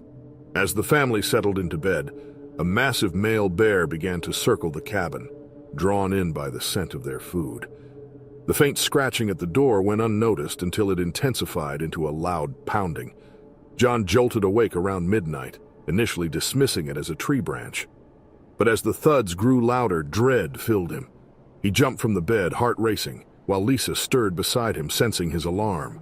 Cracking the door open, John was met with the unmistakable sound of claws scraping against wood and a massive shadow outside. The bear was at the front door, battering against it with powerful limbs. Panic surged as John realized they were trapped inside. The cabin was sturdy but not impenetrable. If the bear broke through, there would be no stopping it. He turned to Lisa, now fully awake, her eyes wide with fear. The kids were in the other room, vulnerable and unaware of the looming danger. Time was running out, and the bear was determined to get in. A loud crack echoed through the cabin as the doorframe splintered. The bear, driven by hunger and the scent of food, broke through with alarming speed. Its head and massive shoulders squeezed through the opening, and in the dim light of the cabin, its dark eyes gleamed with determination. John's instincts kicked in. He needed to reach the children. But the bear was now entirely inside the main room, and the lumbering animal blocked the hallway leading to the kids' bedroom. Lisa grabbed his arm, her face pale. He could feel her trembling. The bear began sniffing the air, drawn toward the kitchen where the family's food was stored. For a brief moment, it seemed to be the scent of food, which allowed John and Lisa time to think. But the car keys were in the kitchen, hanging on a hook just above the counter where they'd left a loaf of bread out earlier. Their only chance of escape was getting those keys and making it to the car, parked just outside. They were pinned. With the bear's bulk blocking the main room, John motioned for Lisa to stay put, as he frantically scanned the room for something, anything that could help them. His eyes landed on an old hunting rifle mounted on the wall. He darted across the room, but as he grabbed the gun, his stomach sank. No ammunition. The bear, having torn into a cabinet, sent pans crashing to the floor. It growled a low, deep sound that rattled the walls. Noah and Emily's room was on the opposite side of the cabin, and they were still trapped inside. John knew that if the bear became too aggressive, it could easily tear through the doors to reach them. He edged closer to the hallway, trying to remain out of the bear's line of sight. The animal was preoccupied with its focus on rummaging through the kitchen, but any sudden movement or sound could draw its attention. He made it halfway down the hall when the bear suddenly jerked its head up, its sharp ears picking up on the creaking of the floorboards. It sniffed the air again, turning toward the hallway. John froze, every muscle in his body tense. The bear moved slowly in his direction, its heavy steps echoing off the wooden floor. Lisa, still near the bedroom, looked on helplessly. The bear's massive body shifted its attention entirely toward John now. With no place to run, John backed toward the kids' room, hoping to shield them from the impending danger. In a split-second decision, John flung a chair across the room, hoping to divert the bear's attention. The chair crashed against the wall, causing the bear to snarl and charge toward the noise. It swiped at the air, its powerful claws tearing through the fabric of the furniture. In the chaos, John managed to reach Noah and Emily's room. He shoved the door open, pulling the kids from their beds. They were groggy, but quickly understood the severity of the situation. With the bear still distracted in the main room, John motioned for them to be silent. There was no time to think about a complete escape plan, only survival. Lisa, seizing the moment, grabbed the car keys while the bear tore through the remnants of the kitchen. With John leading the kids and Lisa trailing closely behind, they moved as quietly as possible through the back hallway toward the side door. Suddenly, the bear let out an ear-splitting roar. It had realized its human prey was trying to escape. It charged toward them, its claws scraping the floorboards, tearing through the house in a frantic rush. John shoved the side door open just in time. They all stumbled out into the cold night air, sprinting toward the car parked just a few feet away. The bear slammed into the door frame behind them, but by then, they were already inside the car. Lisa jammed the keys into the ignition, hands shaking uncontrollably as she started the engine. With a roar of the engine, they sped down the dirt road, leaving the cabin and the enraged bear behind in the darkness. As the cabin disappeared in the rearview mirror, they knew that they had narrowly escaped a brutal encounter, but the image of the bear breaking into their peaceful sanctuary would haunt them long after the mountain retreat was over. Dr. Elena Rossi stood at the edge of the dense spruce forest, her breath steady but her heart racing. As a wildlife biologist with over a decade of experience studying bears, she was well acquainted with the challenges of the wilderness.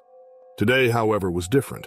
Reports of an orphaned bear cub wandering near her research station had reached her, and the urgency to act was palpable. If she didn't intervene quickly, the cub would face starvation or predators.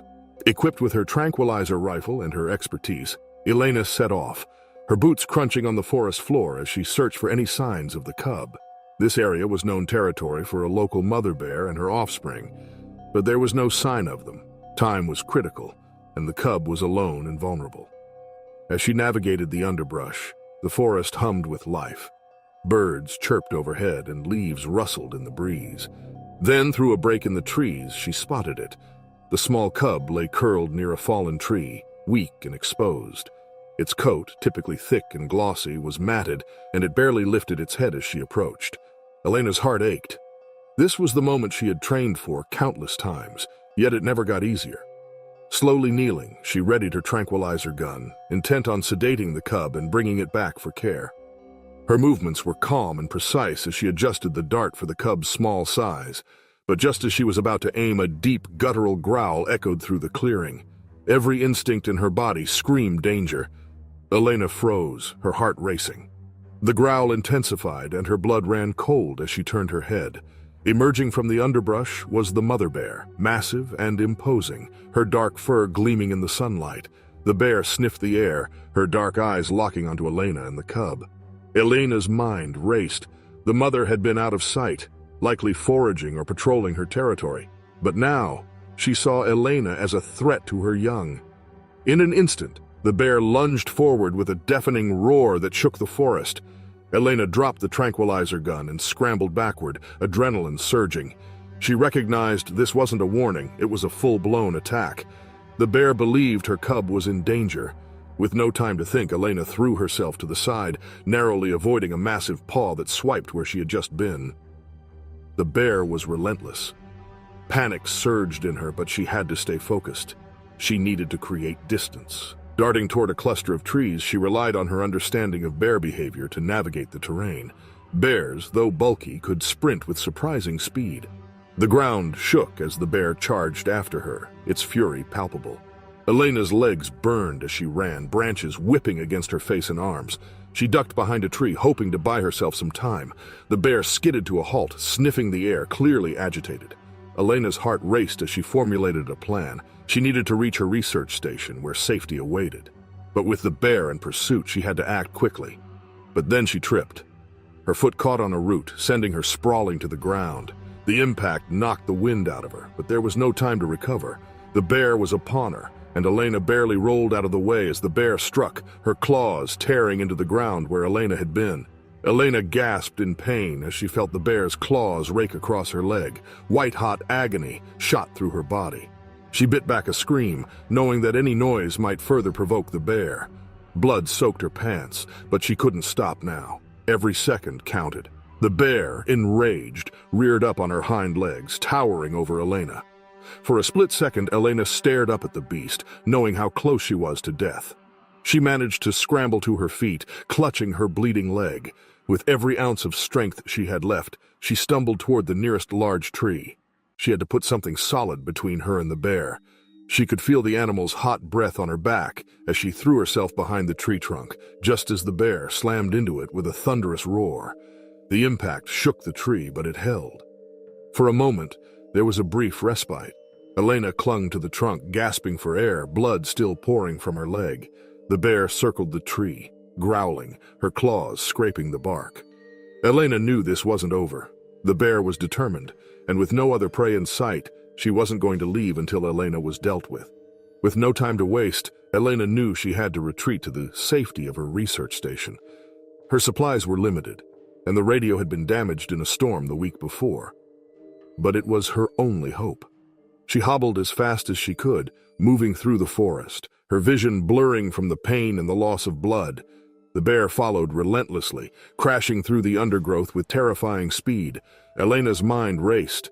She had to think like a bear, use her knowledge to survive. She angled her path toward the steep ravine that bordered the station, knowing the bear wouldn't follow down such a hazardous drop. As she neared the edge, the sound of the bear's growls grew louder and closer. Finally, she reached the ravine, adrenaline coursing through her veins. She half slid, half fell down the steep incline, wincing as the jagged rocks tore at her skin. The bear stopped at the top, pacing back and forth, growling in frustration but unwilling to follow her down the treacherous path. Elena collapsed at the bottom, her body trembling from shock and exhaustion. She had made it, barely, but the bear wasn't leaving. She watched as it paced along the ridge, still furious, unwilling to abandon its cub, which it still thought was in danger. For hours, Elena remained trapped at the bottom of the ravine, too injured to move, with the bear still nearby. She needed to get back to the station, but with her radio damaged and limited supplies, her options were grim.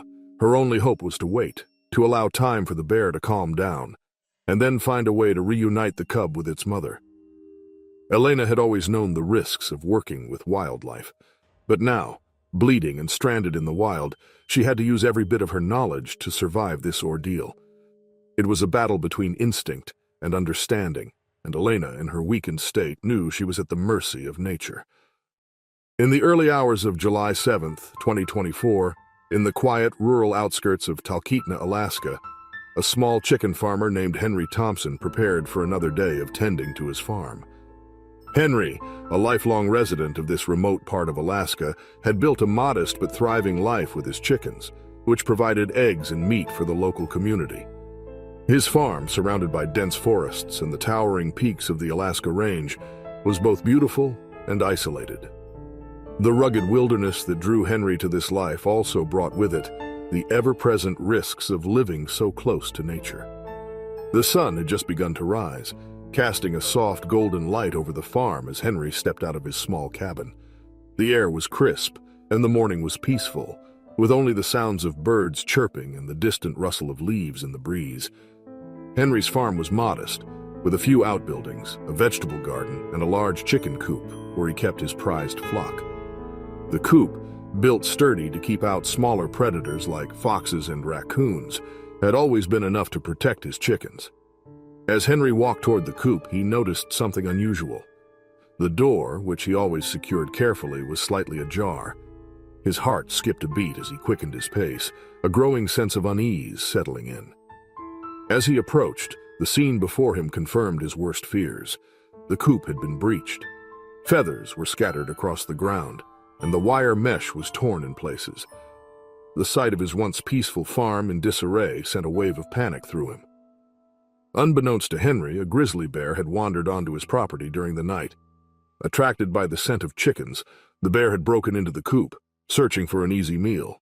Grizzly bears are powerful and intelligent animals, capable of breaking through barriers when driven by hunger.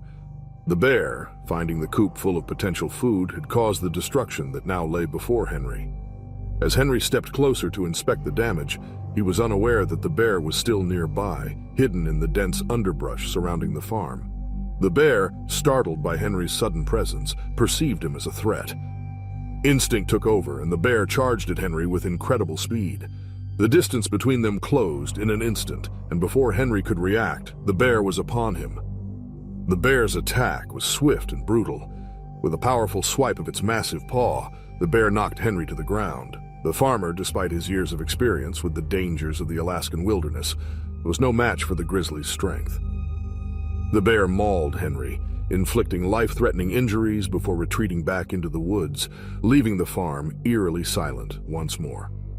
Henry lay motionless on the ground, the early morning light casting long shadows over his battered body.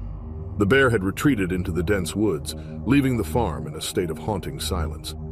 It was only by sheer luck that a neighbor, passing by on his way to town, noticed the unusual stillness on Henry's property. Concerned, he stopped to check on his friend and quickly realized the gravity of the situation. Seeing Henry's condition, the neighbor acted quickly. He called for emergency services while doing his best to stabilize Henry, who was barely conscious and losing blood rapidly. The minutes felt like hours as they waited for help to arrive. The remote location of the farm meant that it took some time for paramedics to reach them, but their training and speed were crucial in those first critical moments. When the paramedics arrived, they worked swiftly to assess Henry's severe injuries. His body bore deep wounds and gashes from the bear's powerful claws. The medics knew that getting him to a hospital was the only chance for survival. They carefully loaded him into the ambulance and began the long journey to the nearest hospital in Anchorage, the largest city in Alaska, where specialized care could be provided. At the hospital, the emergency team was prepared for the worst. Henry was rushed into surgery, where doctors worked tirelessly to stop the bleeding and repair the extensive damage caused by the bear. The operation was long and complicated, with surgeons battling to save his life. The staff at the hospital, accustomed to treating injuries from outdoor activities, were still shaken by the severity of Henry's condition. As Henry recovered in the intensive care unit, the news of the attack spread quickly through the local farming community. The reality of living alongside wildlife in such a remote area had always been understood, but this attack brought those dangers into sharp focus. Farmers and residents alike began discussing the need for more robust safety measures and the importance of being constantly vigilant. In the aftermath of the attack, local authorities and wildlife experts held meetings with the community, emphasizing the risks of attracting bears to farms and homes. Advice on securing livestock, proper food storage, and the importance of bear deterrence was reinforced. The community, though tight-knit and resilient, was deeply affected by what had happened to Henry. Henry's road to recovery was long and painful. He endured multiple surgeries and months of rehabilitation, both physical and emotional. The once quiet life on his farm would never be the same. The incident served as a sobering reminder of the unpredictable and often dangerous relationship between humans and the wild. Henry's story became a symbol of the delicate balance between living off the land and respecting the powerful forces of nature that share it. A group of tourists set out to explore the rugged and breathtaking landscapes of Russia's Kamchatka Peninsula, a region renowned for its dramatic volcanic scenery, vast wilderness, and diverse wildlife. The Kamchatka Peninsula, located in the far eastern part of Russia, is one of the most remote and unspoiled places on Earth. It is home to active volcanoes, hot springs, and an abundance of wildlife, including the majestic grizzly bear. The group of tourists, hailing from various countries, had come to witness the natural beauty of this unique region, drawn by the promise of adventure and the allure of the untamed wilderness. The group, led by experienced local guides, consisted of 10 people. Among them were John, a wildlife photographer from Canada; Maria and her husband Carlos, avid hikers from Spain; Sophie, a nature enthusiast from France; and several others who shared a passion for exploring the world's most remote and wild places. The tourists were eager to capture the stunning landscapes and diverse wildlife that Kamchatka had to offer. They were particularly excited about the opportunity to see grizzly bears in their natural habitat, aware that the peninsula is known for its dense bear population. On the morning of July 12th, the group set out early, trekking through the dense forests and volcanic terrain that characterize the peninsula. The weather was cool, with a light mist hanging in the air, adding an ethereal quality to the landscape. The guides led the way, taking the tourists along a well-known trail that followed a river teeming with salmon. This river was a favorite feeding ground for grizzly bears, who were often seen fishing for salmon during the summer months. As the group approached the river, the tourists began to take out their cameras, eager to capture the beauty of the surroundings. The sound of the rushing water and the distant call of birds filled the air, creating a peaceful atmosphere. The guides reminded the group to stay close and be vigilant, knowing that the area was a prime spot for bear activity. Despite the warnings, the excitement of the moment and the stunning scenery made it easy for the tourists to become absorbed in their photography. Unbeknownst to them, a grizzly bear was nearby, likely drawn to the river by the abundance of salmon. The bear, sensing the presence of the tourists, became agitated. Grizzlies are known to be highly territorial, especially when they feel their food source is threatened. The bear, hidden by the dense foliage, watched the group from a distance, its instincts telling it to defend its territory. Suddenly, the peaceful scene was shattered. Without warning, the grizzly bear charged at the group, its powerful body moving with alarming speed. The tourists, caught off guard, were thrown into a panic. The guides, well trained for such situations, quickly sprang into action, shouting for the group to retreat. The tourists scrambled to flee, their cameras and gear forgotten in the rush to escape. However, in the chaos, one man, John, was unable to get away in time.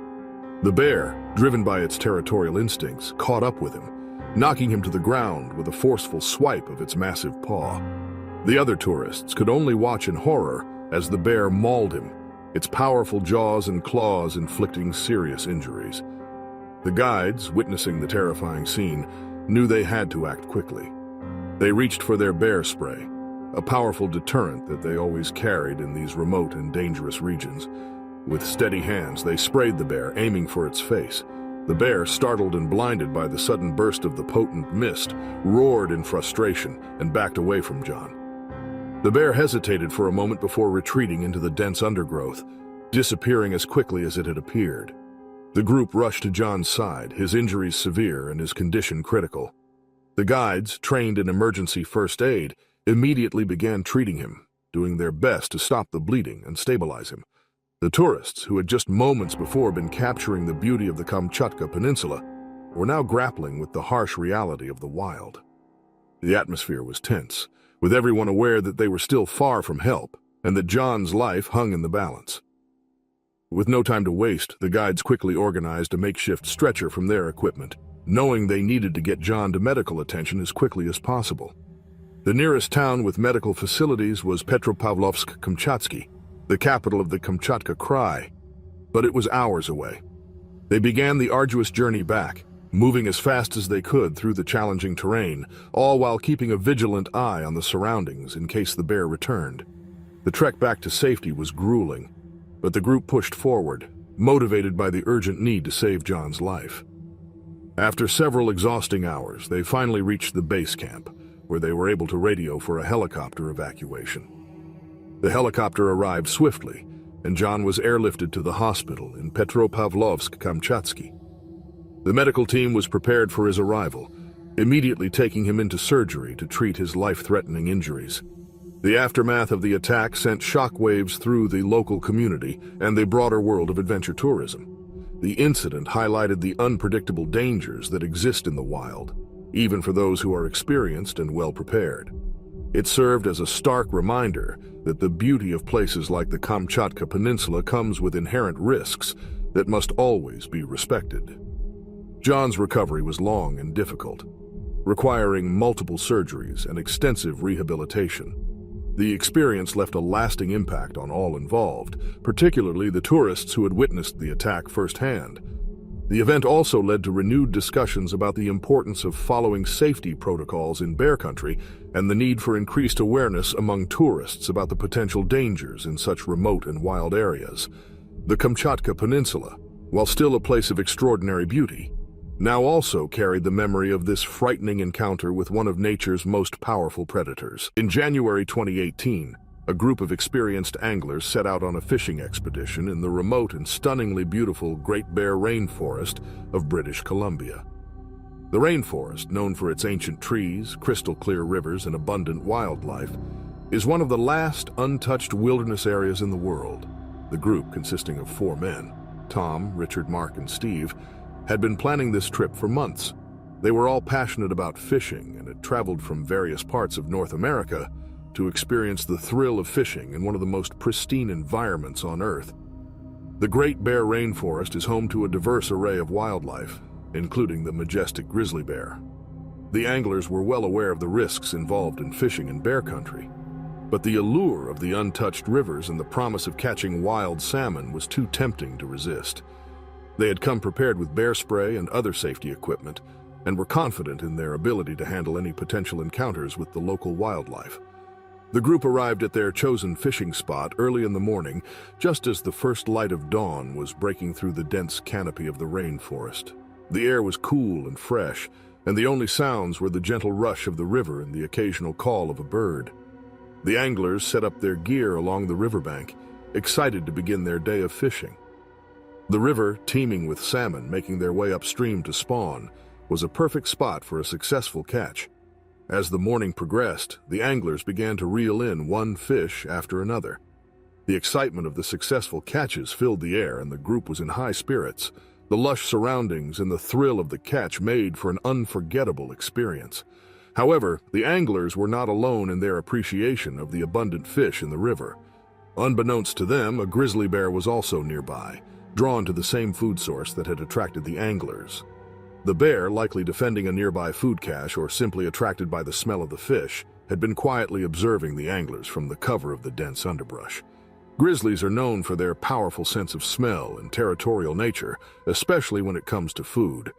The bear, feeling threatened by the presence of the fisherman so close to its food source, began to grow agitated. Suddenly, without any warning, the bear charged out of the underbrush, its massive form moving with alarming speed. The anglers, caught off guard by the sudden appearance of the bear, were thrown into a state of panic. The peaceful morning on the riverbank turned into a chaotic scene as the bear zeroed in on Mark, who was in the process of reeling in a large salmon. The bear, driven by instinct and territorial aggression, saw Mark as a direct threat to its food and attacked with ferocity. Mark, realizing the immediate danger, instinctively raised his fishing rod as the bear lunged at him. Using the rod as a makeshift weapon, he managed to fend off the bear's initial attack, but not before suffering serious injuries to his arm and shoulder. The other anglers, frozen with fear and disbelief, watched as Mark struggled to defend himself against the powerful animal. As the grizzly bear continued its assault, Mark fought desperately to protect himself, using the fishing rod as a barrier between him and the enraged animal. The bear's powerful swipes left deep gashes on Mark's arm and shoulder, but his quick thinking and determination kept the bear from inflicting even more severe injuries. The other anglers, snapping out of their shock, began to take action. Richard, who had been closest to the gear, grabbed the bear spray and aimed it at the bear. The pungent mist hit the bear squarely in the face, causing it to recoil in pain and confusion. The bear, now disoriented by the spray, hesitated for a moment before retreating into the thick underbrush from where it had emerged. The immediate danger had passed, but the reality of the situation quickly set in. Mark was severely injured, his arm bleeding heavily, and he was in urgent need of medical attention. The other anglers rushed to his side, using what supplies they had to bandage his wounds and stop the bleeding as best they could. The remote location of the Great Bear Rainforest made it difficult to call for immediate help. Still, the group managed to contact emergency services using a satellite phone they had brought for such situations. The nearest medical facility was hours away, and they knew that getting Mark there quickly was crucial. The group carefully helped Mark to his feet and began the long, arduous trek back to their vehicle, which was parked several miles away. The journey through the dense forest was slow and painful, with every step causing Mark immense discomfort. The other anglers took turns supporting him, their minds focused solely on getting him to safety. The tranquility of the morning had been shattered, replaced by a tense urgency as they moved through the wilderness, constantly aware of the potential for further danger. After what felt like an eternity, they finally reached their vehicle and drove as quickly as possible to the nearest town, Bella Coola, where Mark was airlifted to a hospital. The medical team in Bella Coola was prepared for his arrival, immediately taking him into surgery to treat his injuries. The doctors worked quickly to repair the damage caused by the bear's attack, stabilizing Mark and ensuring he would recover. The encounter left a lasting impact on the group of anglers and the broader fishing community in British Columbia. The incident served as a stark reminder of the inherent risks of fishing in grizzly territory, even for those who are experienced and well-prepared. Discussions about the importance of constant vigilance and the need for enhanced safety measures in bear country became more prevalent as the group reflected on the fine line between adventure and danger in the wild. The Great Bear Rainforest, while still a place of incredible beauty and opportunity, now also held the memory of a harrowing experience that none of the anglers would ever forget. It was the spring of 2013 in the remote region of the Kamchatka Peninsula, Russia. With its rugged terrain and endless forests, Kamchatka is a paradise for those who want to escape their bustling everyday lives and connect with nature. Its glaciers, its thermal and mineral springs, and its great diversity of plants and animals are magnetic.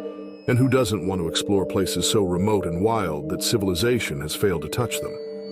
It was for this very reason, this wild beauty, that a group of 6 hikers embarked on what they thought would be the adventure of a lifetime, something that they would never forget. The group was diverse, a mix of seasoned hikers and starry-eyed novices who couldn't wait for their journey to start. They had planned for months, waiting for the harsh winter to pass. They had dreamed about their trip and about Kamchatka's untamed beauty. Little did they know an unimaginable danger lurked within the shadows of the ancient pines and intimidating volcanoes. The group started their journey on a Friday morning. All 6 hikers shared a sense of joy, wonder, and excitement for their multiple-day vacation. The group was led by Sergei, a seasoned adventurer with years of experience in the wild. Sergei had spent plenty of time on the peninsula, either sport fishing or simply exploring its breathtaking forests. Sergei was also joined by his wife Elena, who was a nature photographer. The woman couldn't wait to take some pictures of the peninsula's diverse and abundant wildlife. Alongside them was Nikolai, a local guide. The group was aware that they needed someone who truly understood Kamchatka to guide them. As such, bringing Nikolai along was a no-brainer. There were also 3 young adventurers. Ivan, Marina, and Alexei were all in their 20s. They all lived in big cities and craved to spend some time away from the hustle and bustle. Their lack of experience was compensated by their enthusiasm and willingness to listen to the more seasoned members of the group. The first few days of the trek were everything they had hoped for. When they didn't marvel at the breathtaking views, they marveled at the crystal-clear streams and the abundance of wildlife. They spent their days relishing the profound connection they felt to the nature around them. There was a sense of freedom that only the wilderness could provide. At night, the group shared stories around the campfire, laughing under the starry sky. They were growing closer. The unfathomable happened on the 4th day, a Monday. The day started out the same as the previous ones, with the group gathering their things and then continuing their exploration of the peninsula. Around noon, they reached a riverbank. They decided to set up camp. The riverbank seemed to be an ideal spot for their tents. As Elena took photographs of the warm golden sunset, Nikolai and Ivan worked together to pitch the tents. Marina and Alexei gathered wood for their campfire, and Sergei tried to catch some fish. Darkness fell. The stars shone brightly and the fire crackled merrily. The group was enjoying a meal of freshly caught fish. Sergei had seen to that, and foraged berries. The sound of the river flowing nearby was soothing, a perfect backdrop to their evening. They spoke of their journey, which was slowly but surely coming to an end. They were completely unaware that their idyllic night was about to turn into a nightmare. The forest behind them was dense, made even more impenetrable by the shroud of darkness. But despite the darkness, the forest teemed with life. It was there that the grizzly bear first caught a whiff of the group's meal. The grizzly was starving, desperate to find something to eat after an extremely harsh winter and an unsatisfying hibernation. The bear made its way silently, its powerful frame moving gracefully through the underbrush. The smell of fish guided the beast, further igniting its gnawing hunger. It was pure instinct, hunt or perish. It happened without a warning. Sergei, Elena, Nikolai, Ivan, Marina, and Alexei. None of them saw it coming. Their only warning was a sudden, ferocious roar that shattered the tranquility. They didn't even have time to place it. The massive bear burst from the forest's edge, heading toward the camp. Panic erupted, with all the hikers scrambling to their feet, their minds struggling to comprehend the terrifying reality. Sergei, being the leader of the group, tried to get them to stay together, but it was no use anyway. The bear was upon them. It was no longer just hungry. It was angry. It took only a swipe of its enormous paw to strike Sergei dead. The force of the blow killed him instantly. Blood splattered across the grass as the bear roared again, a deafening sound that echoed through the night. Nikolai, the guide, reached for his hunting knife, hoping to at least blind the animal. The knife was no match for the bear's sheer force. The bear's jaws clamped down on his arm, crushing bone and sinew. Nikolai's screams filled the air as he fell, and the bear's savage assault continued. Alexei, in a desperate attempt to save his friends, threw rocks at the bear, but it was futile. The creature's hunger and rage were insatiable. He was the bear's next victim. As the bear mauled him, Alexei's screams echoed through the clearing. It took only 5 harrowing minutes for the grizzly to kill 3 members of the group. Elena knew on a deeper level that her husband, Sergei, was gone, but she also knew she couldn't do anything about it. Next to her, Marina and Ivan were equally petrified. Surely they were next. But miraculously, the bear had other plans. Instead of attacking the 3 remaining members of the group, it turned its attention to the camp and the meal they'd left behind. Elena, Ivan, and Marina backed away slowly. When they were a safe distance away, they turned and ran, adrenaline fueling their flight through the forest. They stumbled through the darkness, branches clawing at their skin, their breaths ragged and shallow. After what felt like an eternity, they saw a faint light ahead. It was a ranger station. The rangers provided first aid and comforted them. In the morning, they left to find the bear and retrieve the remains of Sergei, Alexei, and Nikolai. The bear was eventually found and put down. The tragic incident sent shockwaves through the local hiking community and beyond. As for Elena, Marina, and Ivan, they were the only ones who could understand the true horror of their ordeal. They remained good friends, supporting each other in the aftermath of the incident and through the grieving process.